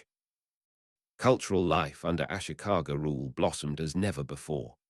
Kyoto became a city of splendor, its gardens, temples, and courts reflecting a renaissance of art, poetry, and ceremony. Tea ceremonies, no theatre, and Zen gardens flourished alongside the rigid hierarchy of warrior governance. The contrast was striking. Amidst political uncertainty, beauty and refinement thrived, a reminder that even in fragile times, civilization can endure. Yet this cultural flowering existed alongside a precarious political reality. The shoguns ruled with magnificence, yet their power rested upon fragile alliances and the unsteady loyalty of the samurai class. Samurai under Ashikaga rule were both guardians and instruments of this fragile order. They enforced the shogun's will across provinces, but they also demanded respect and recompense. Their swords, still symbols of life, death, and honor, were reminders that authority depended on the constant readiness for conflict. Any sign of weakness could ignite rebellion. Any perceived injustice could fracture the delicate web of governance. Takoji's genius was in maintaining this balance, distributing rewards, securing allegiances, and knowing when to employ the sword and when to employ negotiation. Yet the fragility of power was never far from view. Rebellions erupted in distant provinces, rival clans challenged the authority of Kyoto, and the emperor's court continued to assert symbolic influence. Political maneuvering became as essential as battlefield strategy. Diplomatic marriages, land grants, and promises of rank were all tools employed to maintain cohesion. In a sense, the Ashikaga shogunate ruled both by spectacle and by subtlety, blending the authority of the sword with the allure of culture and prestige. The story of Ashikaga Takoji himself embodies the paradox of this era. A man who betrayed the emperor yet restored order, who wielded power with brilliance yet relied upon fragile loyalties. He represents both the promise and peril of governance in post-Kamakura Japan. His reign reminds us that authority is rarely absolute. Even the most disciplined army, the most splendid court, and the most brilliant leader must contend with the complexities of human ambition, resentment, and desire. Through decades of Ashikaga rule, the balance between order and chaos remained delicate. Samurai learned to navigate both loyalty and opportunity, provinces negotiated their autonomy, and the imperial court retained symbolic sway. The shogunate's power was real, yet it was constantly tested. Every decision, every appointment, and every military campaign carried the weight of potential instability. Even in victory, the shadow of fragility remained. Kyoto, in its beauty and ceremony, became both a stage and a battleground. Gardens and temples were not merely aesthetic creations. They were symbols of authority, of the shogun's ability to command culture as well as armies. Artistic patronage became a political instrument, reflecting a subtle understanding that governance required the mind as much as the sword. Yet every festival, every architectural triumph, existed alongside the awareness that rebellion could erupt at any moment, and that the splendor of the court could not mask the vulnerability beneath. The Ashikaga shogunate also laid the foundations for centuries of Japanese culture and governance. It introduced a model in which military authority coexisted with imperial influence, in which art and administration were intertwined with the logic of power. Yet these accomplishments were inseparable from the fragility upon which they rested. The era teaches a profound lesson. Rule achieved through strength alone is insufficient. Authority requires both strategic skill and the careful cultivation of loyalty, respect, and perception. As night falls over Kyoto, lanterns casting long shadows across the streets and the gardens of the capital, one can sense the paradox of Ashikaga rule. Power is visible in every castle, every samurai, and every courtly procession. Yet beneath the splendor, the shogunate stands on trembling ground, aware that the unity it projects is fragile, that authority is contingent, and that even a single misstep could unravel the careful balance that sustains rule. In this delicate epoch, the Ashikaga shogunate becomes both a monument to ambition and a cautionary tale. It demonstrates the capacity of a single man to restore order from chaos, to command loyalty from warriors, and to cultivate a culture of beauty and refinement. Yet it also reminds us that political authority is never secure, that human ambition is unpredictable, and that the foundations of power must be nurtured as carefully as a garden if they are to endure. And so, Kyoto breathes with both life and tension, its streets filled with the echoes of past rebellion, the footsteps of loyal samurai, and the quiet anticipation of what is yet to come. From the ashes of Kamakura, Ashikaga ambition gave birth to a new order, a rebirth tempered by fragility, splendor, and the constant vigilance that the history of Japan has always demanded. Even as art flourishes and samurai patrol the provinces, one truth endures. Power, no matter how brilliant, rests upon the slender thread of human loyalty, and every reign, even one that restores order from ruin, exists in the shadow of its own uncertainty. Chapter 10: Age of Warlords and Endless Fire. Smoke rises over distant hills, curling like dark serpents across the valleys of Japan. The clang of steel echoes through forests, rivers, and villages alike. Castles, once symbols of order and authority, smolder amidst the chaos of ceaseless warfare. The land is fractured, its people hardened by fire and blood, and the horizon carries the ever-present tension of betrayal. This is the Sengoku period, the age of warlords, where the rule of law has fractured, and ambition alone dictates the destiny of provinces. By the late 15th century, the Ashikaga shogunate, once a fragile but stabilizing force in Kyoto, had lost much of its authority. Central governance weakened under a series of ineffectual shoguns, leaving provincial leaders, daimyos, free to carve their own domains. Some were seasoned generals, others cunning administrators, and all were bound by a singular law: survival. Loyalty was transient, alliances were tools, and power was measured by the size of armies and the strength of fortresses. Every day was a contest of wit, strategy, and brutality. The daimyos transformed the landscape. Mountains were fortified with castles perched like jagged teeth, rivers were dammed or diverted for strategic advantage, and villages were conscripted into labor and armies. Samurai became professional warriors once more, but now their service was transactional, conditional upon payment, plunder, or opportunity. The rigid codes that had governed the early shogunate were tested against necessity. Honor survived, but only in the shadow of survival. Picture a battlefield at dawn. Mist hangs low over paddy fields, and the rhythmic beat of war drums rises in the distance.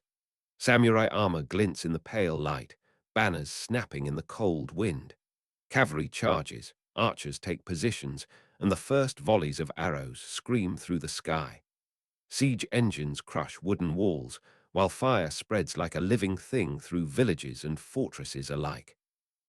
Every victory is Pyrrhic, every loss magnified by the chain reaction of shifting loyalties and retaliatory attacks. War is endless, yet innovation flourishes amidst destruction. The constant strife of the Sengoku era forced creativity in tactics, fortifications, and weaponry. Daimyos learned to coordinate infantry and cavalry with unprecedented precision. Castles became masterpieces of defense, designed to withstand sieges, ambushes, and betrayal from within. Samurai experimented with new formations, arquebuses were introduced, and strategies evolved with every campaign. In the crucible of war, Japan's military tradition reached heights of sophistication unmatched by earlier eras. Yet these innovations existed alongside relentless human suffering. Peasants conscripted into armies, villages burned for tribute, and families displaced by the ceaseless tides of battle. Amid the chaos, betrayal became a language of survival. Allies could become enemies overnight. Marriages were arranged to secure temporary alliances, only to be broken by the sword weeks later. Samurai who had once served faithfully might switch banners in pursuit of better rewards or to secure the future of their families. Trust was fragile. Deception was a tool wielded as carefully as a katana. In such a landscape, every leader needed both martial skill and cunning, and every misstep could prove fatal. Yet even in this darkness, the Sengoku period produced figures whose vision and tenacity would eventually reshape Japan. Leaders like Oda Nobunaga, Toyotomi Hideyoshi, and Tokugawa Ieyasu began to emerge from the chaos, blending strategy, diplomacy, and sheer force of will to consolidate fragmented domains. These warlords were the inheritors of the lessons learned from centuries of samurai discipline, shogunate administration, and battlefield innovation. From the ashes of endless fire, a new path toward unity would eventually be forged. Culturally, the period was paradoxical. Amid constant warfare, art, architecture, and ceremony persisted and even flourished. Castles were not only military structures, but symbols of authority, adorned with intricate carvings and painted screens. Tea ceremonies, no theater, and the cultivation of Zen gardens continued in pockets of safety, reflecting a society striving to maintain civilization even as it burned around them. The contrast between destruction and culture was striking, revealing a Japan that was resilient, adaptive, and endlessly creative. The human cost of the age of warlords was staggering. Entire villages could vanish in a single campaign. Samurai and commoners alike faced death as a constant companion. Honor was measured not only by skill in battle, but by survival against the ever-shifting tides of loyalty and ambition. The land itself bore the scars. Forests cleared for fortresses, rivers diverted for defense, and plains churned into mud by the wheels of war. Yet even in suffering, a harsh clarity emerged. Power required both ruthlessness and vision, and the survival of a province demanded unyielding resolve. The endless fire also forged a collective memory that would endure in Japan's consciousness. Stories of heroic sieges, cunning strategies, and daring raids were told alongside tales of tragedy and betrayal. The figure of the samurai, already legendary, evolved into an icon of both terror and respect, a reminder that discipline, courage, and cunning were as essential as loyalty. The Sengoku period etched into history a vision of Japan that was fragmented yet alive, violent yet profoundly innovative, chaotic yet brimming with potential for a new order. By the century's end, the stage was set for a decisive transformation. The relentless strife had weakened provincial independence and exposed the limitations of decentralized power. It had also produced leaders capable of unifying fractured domains, blending the lessons of diplomacy, warfare, and governance into a vision for a centralized Japan. From the fire and chaos, the foundations of eventual peace and stability were quietly being laid, though the cost in blood, trust, and ruin was immeasurable. As the sun sets over the scorched landscapes, the echoes of war drums fade into memory, replaced by the whispering of bamboo groves and the murmur of rivers. The age of warlords, with its endless battles and ceaseless fire, reminds us that chaos and innovation are entwined. From the destruction of countless fortresses, the cunning of daimyos, and the discipline of samurai forged under unrelenting pressure, the nation learned lessons that would shape its future. The Sengoku period is a testament to the duality of human ambition, destruction and creation, betrayal and loyalty, despair and ingenuity. It shows that from unending fire can arise the vision of leaders who will restore order, and that even the darkest era holds the seeds of transformation. In this crucible, Japan's destiny was being written, one battlefield at a time, one fortress at a time, one act of cunning, courage, or betrayal at a time. And so, amidst the ashes and flames, one truth endures. Chaos can break kingdoms, yet it can also forge the leaders who will rise from the smoke. who will command loyalty, wield strategy, and ultimately bring an age of darkness to its end. The Sengoku period is a reminder that fire may consume the present, but it also illuminates the path toward a future written in both steel and vision. Chapter 11, Oda Nobunaga and the Unmaking of Tradition. The plains of Oyari shimmer beneath a pale dawn, mist curling around the fortifications of scattered villages and timbered castles. From this quiet land rises a force unlike any Japan has seen, a man whose ambition burns hotter than any forge, whose vision stretches beyond loyalty, ritual, and inherited privilege. Oda Nobunaga, warlord and revolutionary, steps into the fractured landscape of the Sengoku period with a mind as sharp as the blades he commands and a strategy as unpredictable as lightning across the mountains. The age of warlords had given rise to daimyos, each ruling fractured provinces with ambition tempered only by circumstance. Yet Nobunaga was different. Where others hesitated, he struck. Where others relied on tradition, he embraced innovation. He saw the value of firearms, recently introduced by Europeans, and integrated them into disciplined formations that could cut through the shields of centuries-old samurai tactics. Volley after volley of arquebus fire shattered cavalry charges and decimated rival forces. His armies moved with terrifying efficiency, blending the lessons of samurai discipline with the ruthless possibilities of new technology. But Nobunaga's genius was not merely in weapons, it was in vision. He understood that Japan could not be ruled solely through brute force. Old institutions, from entrenched noble families to powerful Buddhist monasteries, were as formidable as any army. In the shadow of temples and sacred halls, he confronted the authority of religious leaders who had long resisted centralized rule. Monasteries that commanded armies of warrior monks found their walls dismantled, their influence curtailed, and their power redistributed. Nobunaga did not destroy without purpose. He dismantled tradition in service of order and unification. Picture his armies marching through the heartlands, banners snapping in the wind, smoke rising from burning fortresses, and the sound of coordinated volleys cutting through the morning stillness. Nobunaga's approach was precise, relentless, and symbolic. Each siege, each conquest, was not just a demonstration of military superiority. It was a declaration that the old hierarchies of power would no longer dictate the fate of Japan. Noble privilege, previously untouchable, was now subject to merit, fear, and the unyielding authority of a single mind. In the towns, villagers whispered of his cunning and ruthlessness.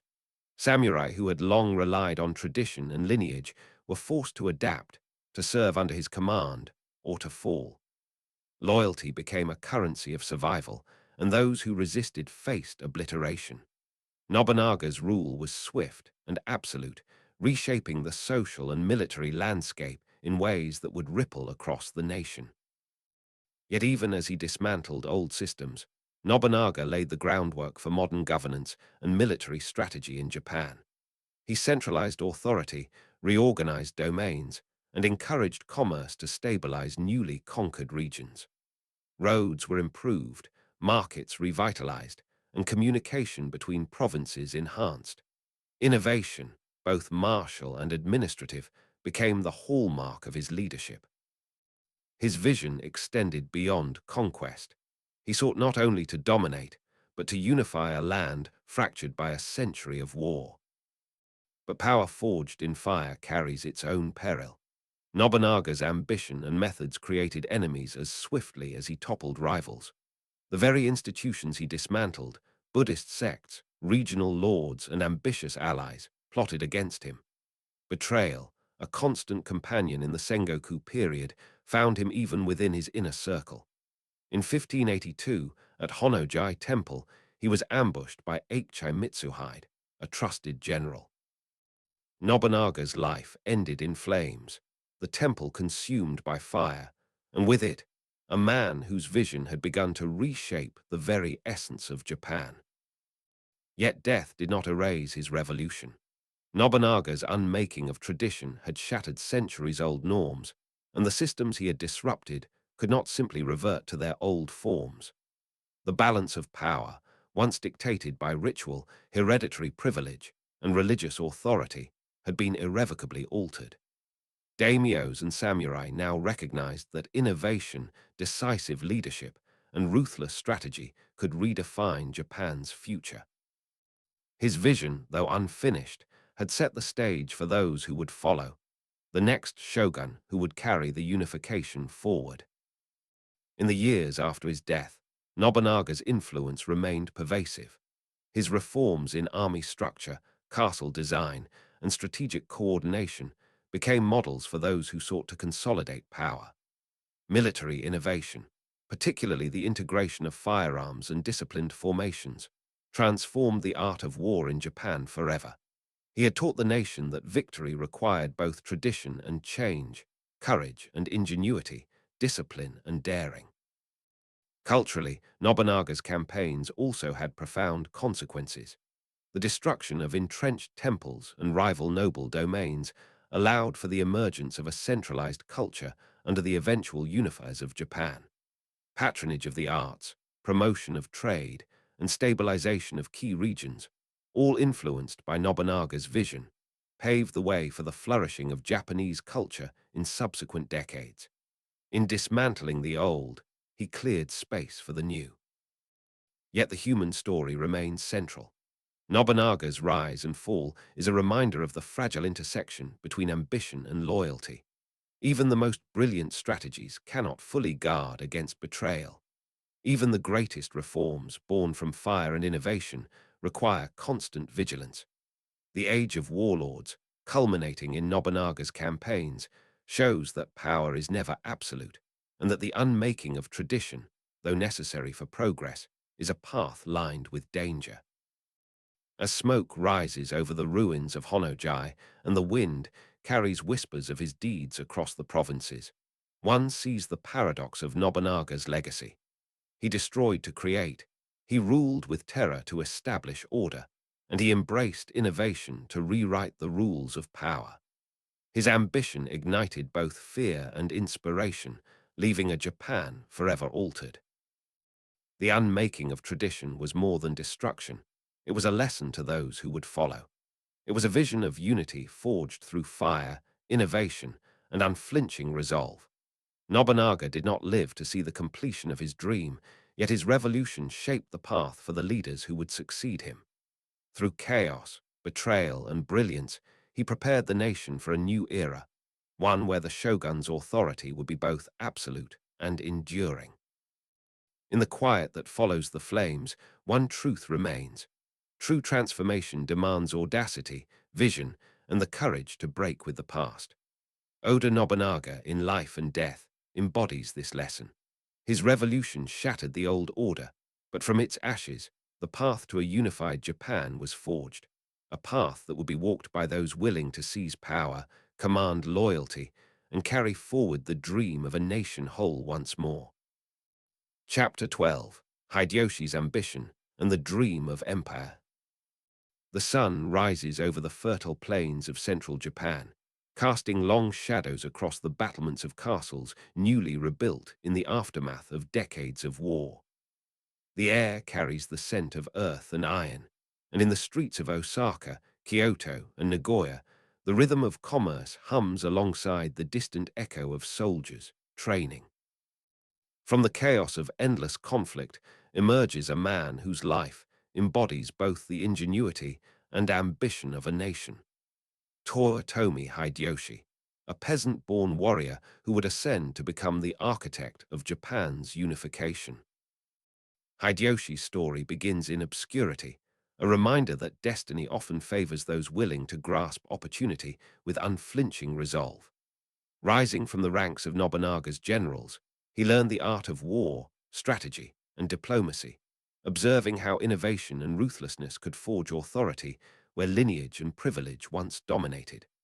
Following Nobunaga's sudden death at Honojai, Japan faced another vacuum of power, a perilous moment where rival daimyos could claim dominance. Hideyoshi, shrewd and ambitious, seized this moment with unmatched skill, rallying forces and forging alliances that others believed impossible. Through cunning diplomacy, decisive military campaigns, and the strategic elimination of rivals, Hideyoshi completed what Nobunaga had begun, the unification of a fractured nation. Provinces that had once been independent realms fell under his sway, castles were rebuilt or conquered, and samurai, once loyal to countless lords, were reorganized into a disciplined, centralized military. Hideyoshi understood that governance required more than swords. It demanded the careful orchestration of loyalty, culture, and law. Tax systems were codified, land surveys completed, and administrative reforms introduced to solidify his rule. Japan, long torn by endless warfare, experienced the first glimpse of enduring stability in decades. Yet Hideyoshi's ambition did not stop at the borders of the archipelago. Inspired by the victories of Nobunaga and driven by visions of glory, he set his eyes on Korea, launching invasions intended to extend his influence to the Asian continent. These campaigns, though initially bold and strategically daring, strained the nation's resources and morale. Thousands of samurai perished in foreign lands, supply lines stretched across seas, and villages at home bore the burden of heavy taxation and conscription.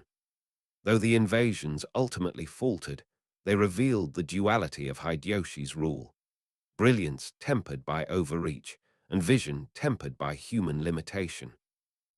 Picture the streets of Kyoto under his governance, officials and samurai moving with purpose, markets thriving, and castles symbolizing the restored power of centralized authority. Yet beneath this veneer of order lay a fragile equilibrium.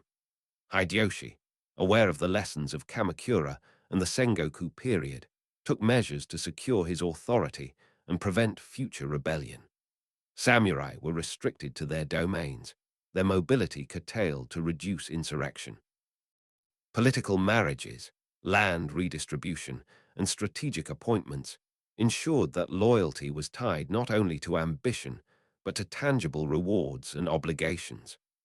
The nation was reorganized as both a structure of power and a network of interdependent relationships. Cultural and social reforms were also hallmarks of Hideyoshi's reign.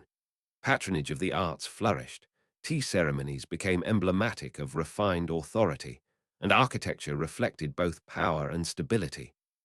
Urban planning, the fortification of strategic cities, and the promotion of trade signaled a government that sought not only to rule, but to cultivate prosperity. Hideyoshi understood that governance was as much about perception and culture as it was about military dominance.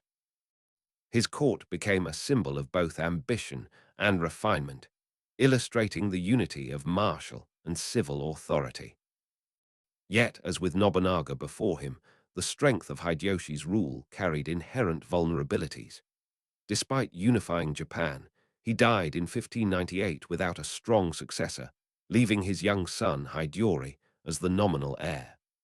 The carefully constructed balance of loyalty, power, and administration faced the inevitable test of succession.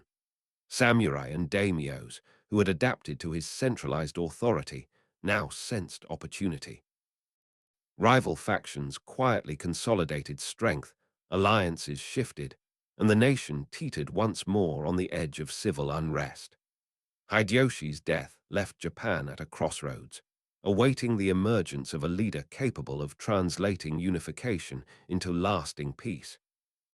In the quiet of Osaka Castle, the seat of his power, one can sense the duality of Hideyoshi's legacy. His reforms stabilized a nation ravaged by centuries of warfare. His campaigns expanded Japan's influence and ambition. His vision unified provinces that had known only rebellion and fragmentation. Yet the very systems he created were dependent upon his personal authority and charisma. Without him, the fragile equilibrium faced immediate pressure, a reminder that the work of unification is both monumental and delicate. The human element of Hideyoshi's reign is profound. From humble origins, he rose through skill, intellect, and ambition, demonstrating that leadership is forged not in birthright alone, but through determination, strategy, and vision. Yet his story also underscores the limits of individual power. Even a unifier as brilliant as Hideyoshi cannot entirely control the tides of ambition, resentment, and mortality. His campaigns abroad, his domestic reforms, and his strategies of governance all reflect a nuanced understanding of authority, but also the ever-present fragility of political structures dependent on a single mind. The age of warlords, culminating in Hideyoshi's life, illustrates both the capacity and peril of human ambition. Chaos breeds innovation, conflict sharpens strategy, and vision can unite a fractured land. But stability remains provisional, dependent upon the skillful maintenance of loyalty and the careful balance of power. Hideyoshi's achievements stand as a testament to what can be accomplished in a nation forged by war. Yet his death reminds all that peace and order are always vulnerable to the uncertainties of succession and human nature. As the sun sets over Kyoto, Osaka, and the fortresses of the former Sengoku lands, one sees a nation transformed by fire, ambition, and ingenuity. Hideyoshi's era, with its sweeping reforms, brilliant strategies, and failed dreams of foreign conquest, leaves a complex legacy. A unified Japan, temporarily stable, yet still awaiting the hand capable of delivering lasting peace. From the plains of Oyori to the castles of Osaka, the memory of Hideyoshi endures, a reminder that vision, courage, and ambition can shape a nation, but that history waits for the next leader to carry the work forward. In the hush that follows the campaigns, one truth lingers. Greatness may unite a nation, but without a successor to secure it, even the grandest achievements teeter on the edge of uncertainty. Hideyoshi's ambition forged the dream of empire, but it also cast a shadow, one that would shape the next chapter of Japan's story and set the stage for the rise of the Tokugawa shogunate. Chapter 13: Tokugawa Triumph and the Final Shogunate. The morning sun rises over the mist-laden valleys of Sekigahara, the fog rolling over hills that have witnessed centuries of conflict. From the quiet fields, armies emerge, banners snapping in the wind, armor glinting in pale light. Here, the fate of Japan hangs in balance. Amid the charged silence stands Tokugawa Ieyasu, a man whose patience has been honed by decades of war, whose strategy has been tempered by observation, and whose ambition is as deliberate as the flow of a river carving stone. This is the moment where history pivots, where the endless fire of the Sengoku era meets the dawn of enduring order.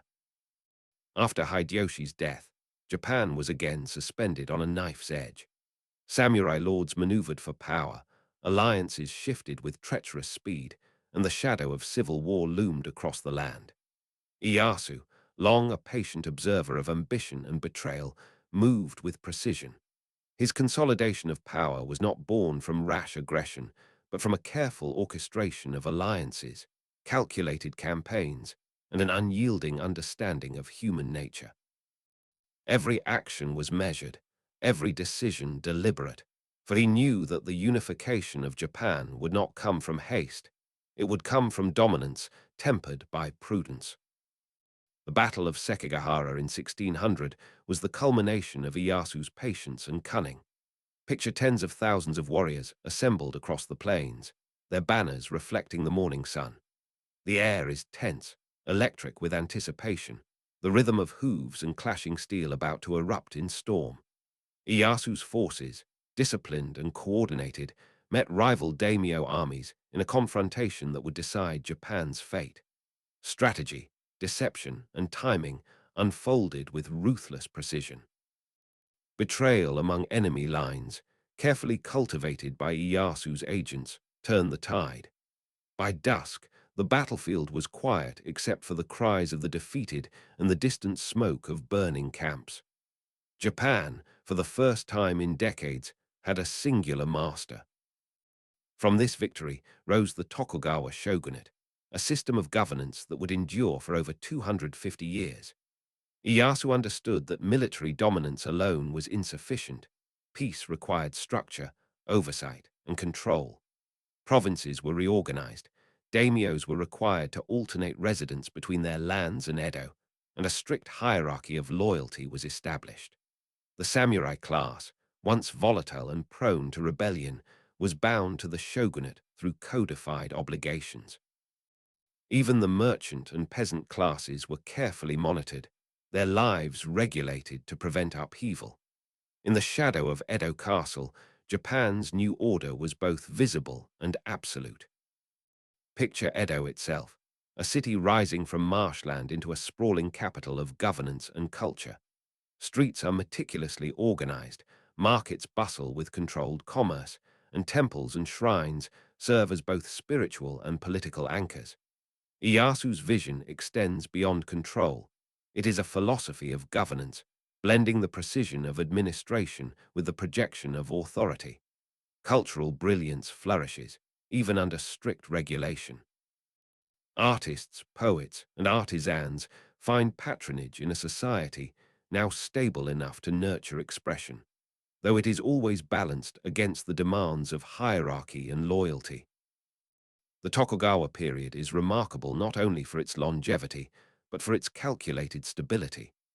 Japan enters an era of peace, known as the Edo period, where conflict no longer erupts across the land, and the horrors of the Sengoku era fade into memory. Borders are secure, trade flourishes internally, and cultural life reaches unprecedented heights. Education, literature, theatre, and the refinement of traditional arts develop within a society that is disciplined yet vibrant. The strict isolationist policies enacted by Ieyasu and his successors protect the nation from foreign interference, creating a unique cultural and political environment unseen in Japan's earlier history. Yet beneath the calm surface lies the constant awareness of human ambition. The shogunate's strict controls over class, movement, and governance reflect a recognition that power must be maintained with vigilance. Samurai, though now administrators as much as warriors, carry authority tempered by obligation. Daimyos, confined to Edo and regulated in their autonomy, are reminded that rebellion is not only futile but carefully monitored. In this system, Ieyasu and his descendants transform the lessons of centuries of warfare into enduring mechanisms of stability. The human story of Tokugawa Ieyasu is one of extraordinary patience, observation, and calculation. Unlike predecessors who relied on brilliance alone, Ieyasu mastered the art of timing, alliance building, and psychological strategy. He waited decades, endured the turbulence of both Nobunaga and Hideyoshi's reigns, and seized the perfect moment to establish unchallenged authority. His reign embodies the truth that enduring power is as much about subtlety and foresight as it is about swords and armies. Picture the country under Tokugawa rule, rivers reflecting the orderly towns along their banks, castles rising like silent sentinels over peaceful provinces, and the disciplined march of samurai across carefully managed domains.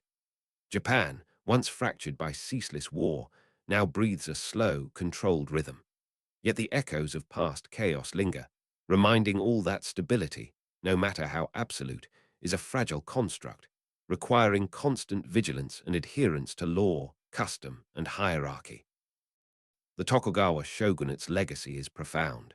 It codified a social order, centralized governance, and created conditions for economic prosperity, cultural achievement, and relative peace unmatched in previous centuries. Samurai became administrators, merchants found regulated opportunity, villages prospered under careful oversight. Edo becomes a symbol of this order, the heart of a nation unified not just by conquest, but by disciplined governance and societal control. Even as centuries pass, the era of Tokugawa rule teaches enduring lessons. Power is strengthened by foresight, stability is maintained through structure and loyalty, and peace, though hard won, is fragile, requiring both authority and vigilance. The reign of Ieyasu and his descendants transforms Japan into a society capable of preserving culture, law, and hierarchy in a way that the chaos of the Sengoku period could not allow. As twilight falls over Edo Castle, lanterns glowing along canals and streets, one sees the quiet mastery of a shogunate designed to endure. Tokugawa Ieyasu, the last unifier of Japan, has not only won the wars of the past, he has built a system where the lessons of fire, ambition, and betrayal are codified into governance itself. Peace reigns, order prevails, and a nation once consumed by chaos now walks a measured path. And so, from the misty fields of Sekigahara to the structured streets of Edo, one truth emerges. Lasting power requires patience, discipline, and the wisdom to transform war into order. Tokugawa Ieyasu's triumph does more than unify Japan. It erects a legacy of stability, culture, and governance that will shape the nation for over 2 centuries, proving that the hand which wields power with precision can turn centuries of turmoil into an era of enduring peace. Chapter 14: Isolation, Order, and Silent Transformation. Beneath the orderly streets of Edo and the fortified walls of provincial castles, a quiet rhythm settled over Japan. The swords of samurai hung in scabbards more as symbols than instruments of war. Markets thrived, canals reflected the soft glow of lanterns, and the murmurs of commerce replaced the cries of battle. For over 2 centuries, the Tokugawa shogunate had imposed a structure so precise that every motion of society, from peasant to daimyo, followed its unseen laws. Authority, discipline, and order were absolute, and yet, beneath the surface of harmony, subtle forces stirred that would one day reshape the nation entirely. The shogunate's policy of isolation, sakoku, sealed Japan from much of the outside world. Foreign trade was restricted to a few carefully monitored ports, and missionaries and traders were kept under strict supervision. By closing borders, the Tokugawa maintained both cultural and political control, ensuring that outside influence could not threaten the delicate balance of power. Within this isolation, Japanese society became intensely self-reflective. Local governance, education, and artisan culture flourished, creating a civilization of profound refinement, disciplined labor, and communal order. Education expanded under this system, reaching samurai, merchants, and townspeople alike. Confucian teachings guided governance and ethics, while literacy and practical knowledge spread across villages and cities. The samurai, whose relevance as warriors had diminished under peace, now devoted themselves to administration, study, and the maintenance of social order. They became bureaucrats as much as guardians, enforcing laws, collecting taxes, and ensuring the shogunate's vision permeated every corner of society. In the urban centers, culture blossomed with unprecedented vibrancy. Kabuki theaters entertained the masses, performing tales of heroism, betrayal, and human folly. Haiku captured fleeting moments of nature and emotion, distilling centuries of aesthetic philosophy into 17 syllables. Ukiyo-e woodblock prints portrayed the pleasures, streets, and landscapes of the age, preserving a visual record of daily life that would endure far beyond the era itself. Cities grew, artisans thrived, and a unique cultural identity emerged, one both disciplined and richly expressive. Yet even within this order, tension lingered. Economic shifts challenged the old hierarchy. Samurai stipends remained fixed even as commerce and wealth among townspeople expanded. Merchants, once considered low status, accrued influence through trade and wealth, quietly altering social dynamics. Samurai faced the erosion of prestige and power, their swords more ceremonial than practical, their honor tied increasingly to a system that valued stability over action. The harmony imposed by the shogunate was real, but it carried undercurrents of quiet dissatisfaction. The strict control over foreign contact delayed confrontation with the wider world, yet it could not erase it. European traders, and later Western powers, pressed against the edges of Japan, bringing knowledge, firearms, and new technologies. The Tokugawa managed these pressures with skill, regulating trade and limiting exposure to ideas. But the presence of the outside world was a constant reminder that isolation was never complete. Across the seas, events would eventually challenge the stability of a nation that had spent generations perfecting internal order. Political control and social hierarchy were maintained through subtle but pervasive systems. Daimyos were kept under observation through the Sankinkotai system, which required alternating residence in Edo, ensuring loyalty and minimizing rebellion. Laws dictated conduct, commerce, and marriage, structuring daily life to prevent disruption. Even festivals and religious practices were regulated, integrating cultural expression into the larger framework of order. Within this structure, the Tokugawa created a civilization that valued predictability, hierarchy, and stability above all else. The effects of this order were transformative. Japan became a nation where knowledge and artistry flourished, and ordinary life achieved a rhythm and sophistication unmatched in previous centuries. Roads connected cities and provinces, towns became centers of commerce, and a shared cultural identity spread through literature, theater, and visual arts. Peace allowed creativity to blossom, while the shogunate's discipline ensured that society remained intact, even as centuries passed without large-scale warfare. Still, the silence of transformation was not entirely tranquil. The rigid class system limited mobility, placing samurai in tension with the emerging economic power of merchants. Farmers endured heavy taxation, sometimes pushing them into hardship despite the peace around them.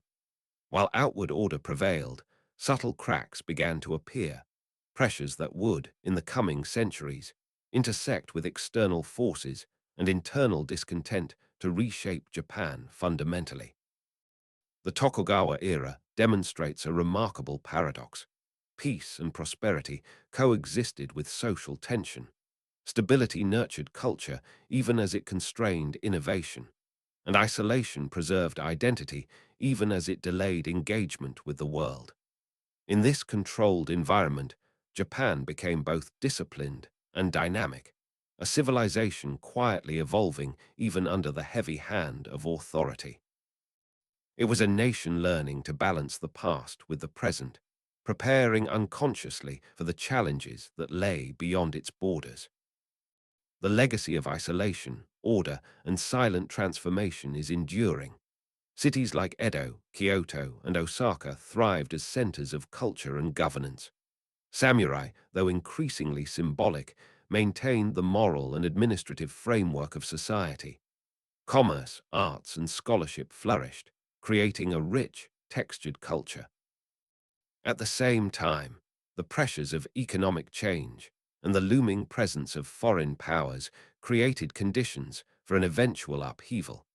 A world beyond the reach of Tokugawa control was already making its approach. As decades passed, the Tokugawa shogunate's influence shaped not only government but the very rhythm of daily life. Social hierarchy, discipline, and education instilled habits and expectations that would carry beyond the era of military rule. Yet the nation remained poised for transformation. Without a single battle, Japan had changed profoundly. The seeds of modernization, rebellion, and contact with the wider world were planted beneath the veneer of harmony, waiting for the moment when centuries of order would give way to a new era. The silent transformation of Japan under Tokugawa rule reminds us that power can endure not only through war, but through careful structure, cultural investment, and disciplined control. It shows that a society can flourish in art, learning, and order, even as it faces the slow pressures of economic and external change. In the quiet discipline of Edo streets, in the structured lives of samurai, farmers, and merchants, the nation prepared itself for the future, unknowingly moving toward the end of the Shoguns' reign and the dawn of modern Japan. And so, the era of isolation and order was both a triumph and a prelude. It preserved Japan, shaped its culture, and established a disciplined society. But it also sowed the quiet tensions that would, in time, sweep away centuries of Tokugawa rule. In the balance of peace and control, of creativity and constraint, the nation waited, silent yet alive, on the cusp of transformation. Chapter 15: The Fall of the Shogun and Dawn of Empire. For more than 2 centuries, the Tokugawa shogunate had maintained a nation cloaked in order, discipline, and isolation. Rivers of governance flowed with quiet precision. Samurai enforced law, while merchants and farmers followed the rhythms imposed by a rigid hierarchy. Edo, Kyoto, and the provinces reflected the shogun's careful orchestration of society. Yet beneath this calm, the currents of change had begun to stir. The world beyond Japan's shores, once distant and abstract, was drawing closer with a force that the shogunate could neither fully control nor contain. In the 1850s, American ships appeared along Japan's southern coasts, their black hulls and towering masts unlike anything the Japanese had encountered in centuries. Their arrival was not merely a question of trade, it was a test of authority. Tokugawa isolation, meticulously maintained for generations, faced its first undeniable challenge from a modernizing world. Commodore Perry's demands for ports, supplies, and diplomatic engagement exposed the cracks in a system built on seclusion and the controlled flow of foreign influence. The shogunate struggled to respond. Diplomacy was tentative, compromises were forced, and the perception of weakness spread through the provinces. Economic pressures, already present due to urban growth, population expansion, and the rigid stipends of the samurai, intensified. Friction between clans and factions, once suppressed under strict Tokugawa oversight, resurfaced with renewed intensity. Loyalty, carefully cultivated over centuries, became a fragile construct, tested not by swords on the battlefield, but by the subtle currents of politics, trade, and influence. Amid this unrest, rival factions rallied around the emperor, invoking centuries-old legitimacy to challenge the authority of the shogun. The emperor, once a symbolic figure under Tokugawa control, became the rallying point for reformers, traditionalists, and ambitious leaders who recognized the opportunity to redefine Japan's future. The Meiji Restoration emerged from this convergence of internal dissatisfaction and external pressure, a movement that promised to overthrow the old order, dissolve the privileges of the samurai, and pivot the nation toward a new era. By 1868, the shogunate's authority, meticulously built over centuries, collapsed. Edo Castle surrendered not to a foreign army, but to the inevitability of political transformation. Samurai, once the backbone of military power and societal hierarchy, saw their privileges revoked. Land holdings, stipends, and hereditary status were dissolved in favor of a centralized, modernizing state. The swords that had once dictated loyalty and enforced rule became symbols of a fading age. Power shifted from the rigid structures of military governance to the dynamic institutions of the Meiji state, guided by law, industry, and international engagement. The transformation of Japan was profound. Industrialization, modernization of the military, and the introduction of Western technologies and education reshaped every facet of society. Railways, telegraphs, factories, and modern schools replaced the slow rhythms of feudal life. Urban centers grew rapidly, and commerce became a key driver of influence, supplanting the centuries-old authority of samurai clans. In just a few decades, Japan evolved from a nation isolated by design into a country fully engaged with global currents, asserting itself as a modern empire in the eyes of the world. The fall of the shogun was not merely political, it was deeply human.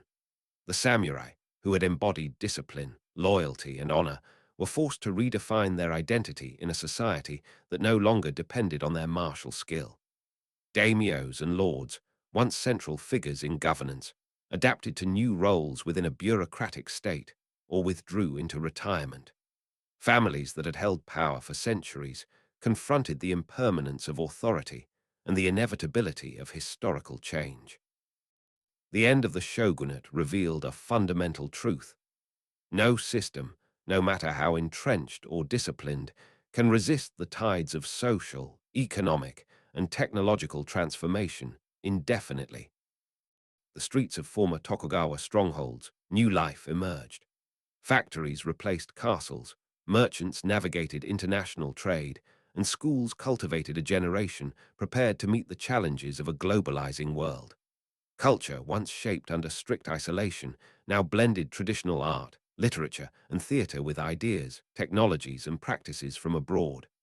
Japan's identity evolved, not abandoned, but transformed into a synthesis of past discipline and future ambition. The fall of the shogun also reshaped the concept of authority itself. Leadership was no longer defined solely by martial power or hereditary right. Governance became institutionalized, reliant on law, administration, and diplomacy. Power was exercised through negotiation, policy, and the capacity to engage with a rapidly changing world. The Meiji leaders understood that Japan's survival and prosperity would depend not on swords and castles, but on the ability to integrate technology, education, and commerce with the cultural and political foundations of the nation. The story of the shogunate's end carries both melancholy and inspiration. It is the tale of a system that, for centuries, preserved peace and order, nurtured culture, and disciplined society with unmatched precision. Yet it also illustrates the limits of control, the inevitability of change, and the consequences of isolation in a world increasingly interconnected. The shogun, once the unchallenged ruler, became a historical figure, a symbol of an era that had shaped Japan's identity and provided the structure necessary for its future evolution. As Japan stepped into the Meiji era, it faced challenges and opportunities of unprecedented scale. Samurai who once walked streets of authority now learned the rhythms of commerce. Cities transformed from centers of feudal administration into hubs of modern industry, and the nation began to navigate the delicate balance between tradition and innovation, identity and globalization. The lessons of the Tokugawa period, discipline, order, and governance, remained embedded in the culture even as the instruments of power shifted. The fall of the shogun demonstrates that history is a river moving inexorably forward. Even the most carefully constructed systems, honed over centuries, are subject to forces beyond control, economic change, technological advance, and the pressures of external influence. Yet within this inevitability lies opportunity. Japan emerged from the dissolution of the shogunate not weakened, but transformed, poised to enter an age defined not by feudal hierarchy, but by industry, diplomacy, and ambition on a global scale. And so, the swords that once shaped loyalty and authority gave way to new tools of governance and innovation. The shogun, whose lineage and power had dominated Japan for over 250 years, receded into memory, leaving behind lessons of discipline, strategy, and societal balance. The nation, having endured centuries of internal strife and disciplined order, now faced a future both perilous and boundless. In the fall of the Tokugawa, Japan glimpsed the dawn of empire, a transformation from isolation to engagement, from rule by sword to rule by strategy, industry, and ambition. The story of the final shogun is not simply an ending. It is the prelude to a nation remade, a civilization stepping into a world far larger than its shores, carrying with it the legacy of discipline, culture, and governance, now poised for modernization, influence, and global recognition.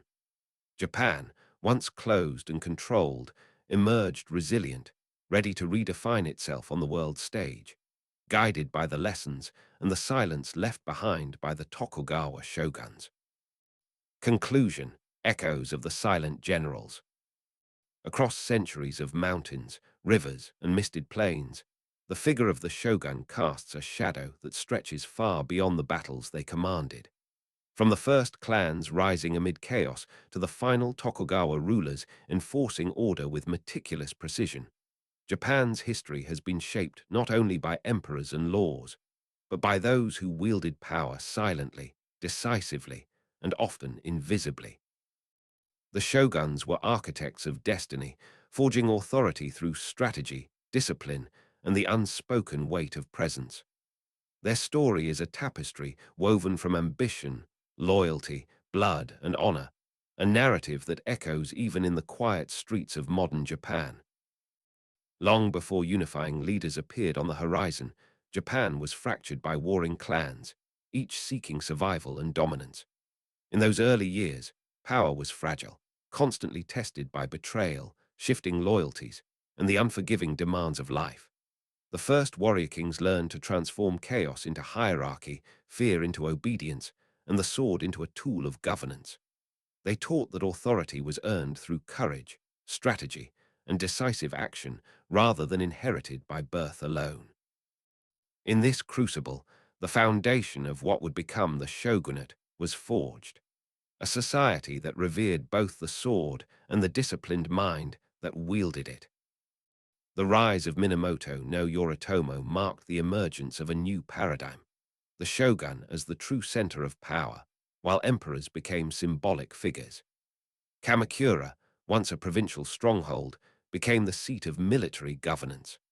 From its coastal fortifications, Yoritomo implemented land reforms, codified justice, and established authority that extended beyond personal valor into the systematic rule of a nation.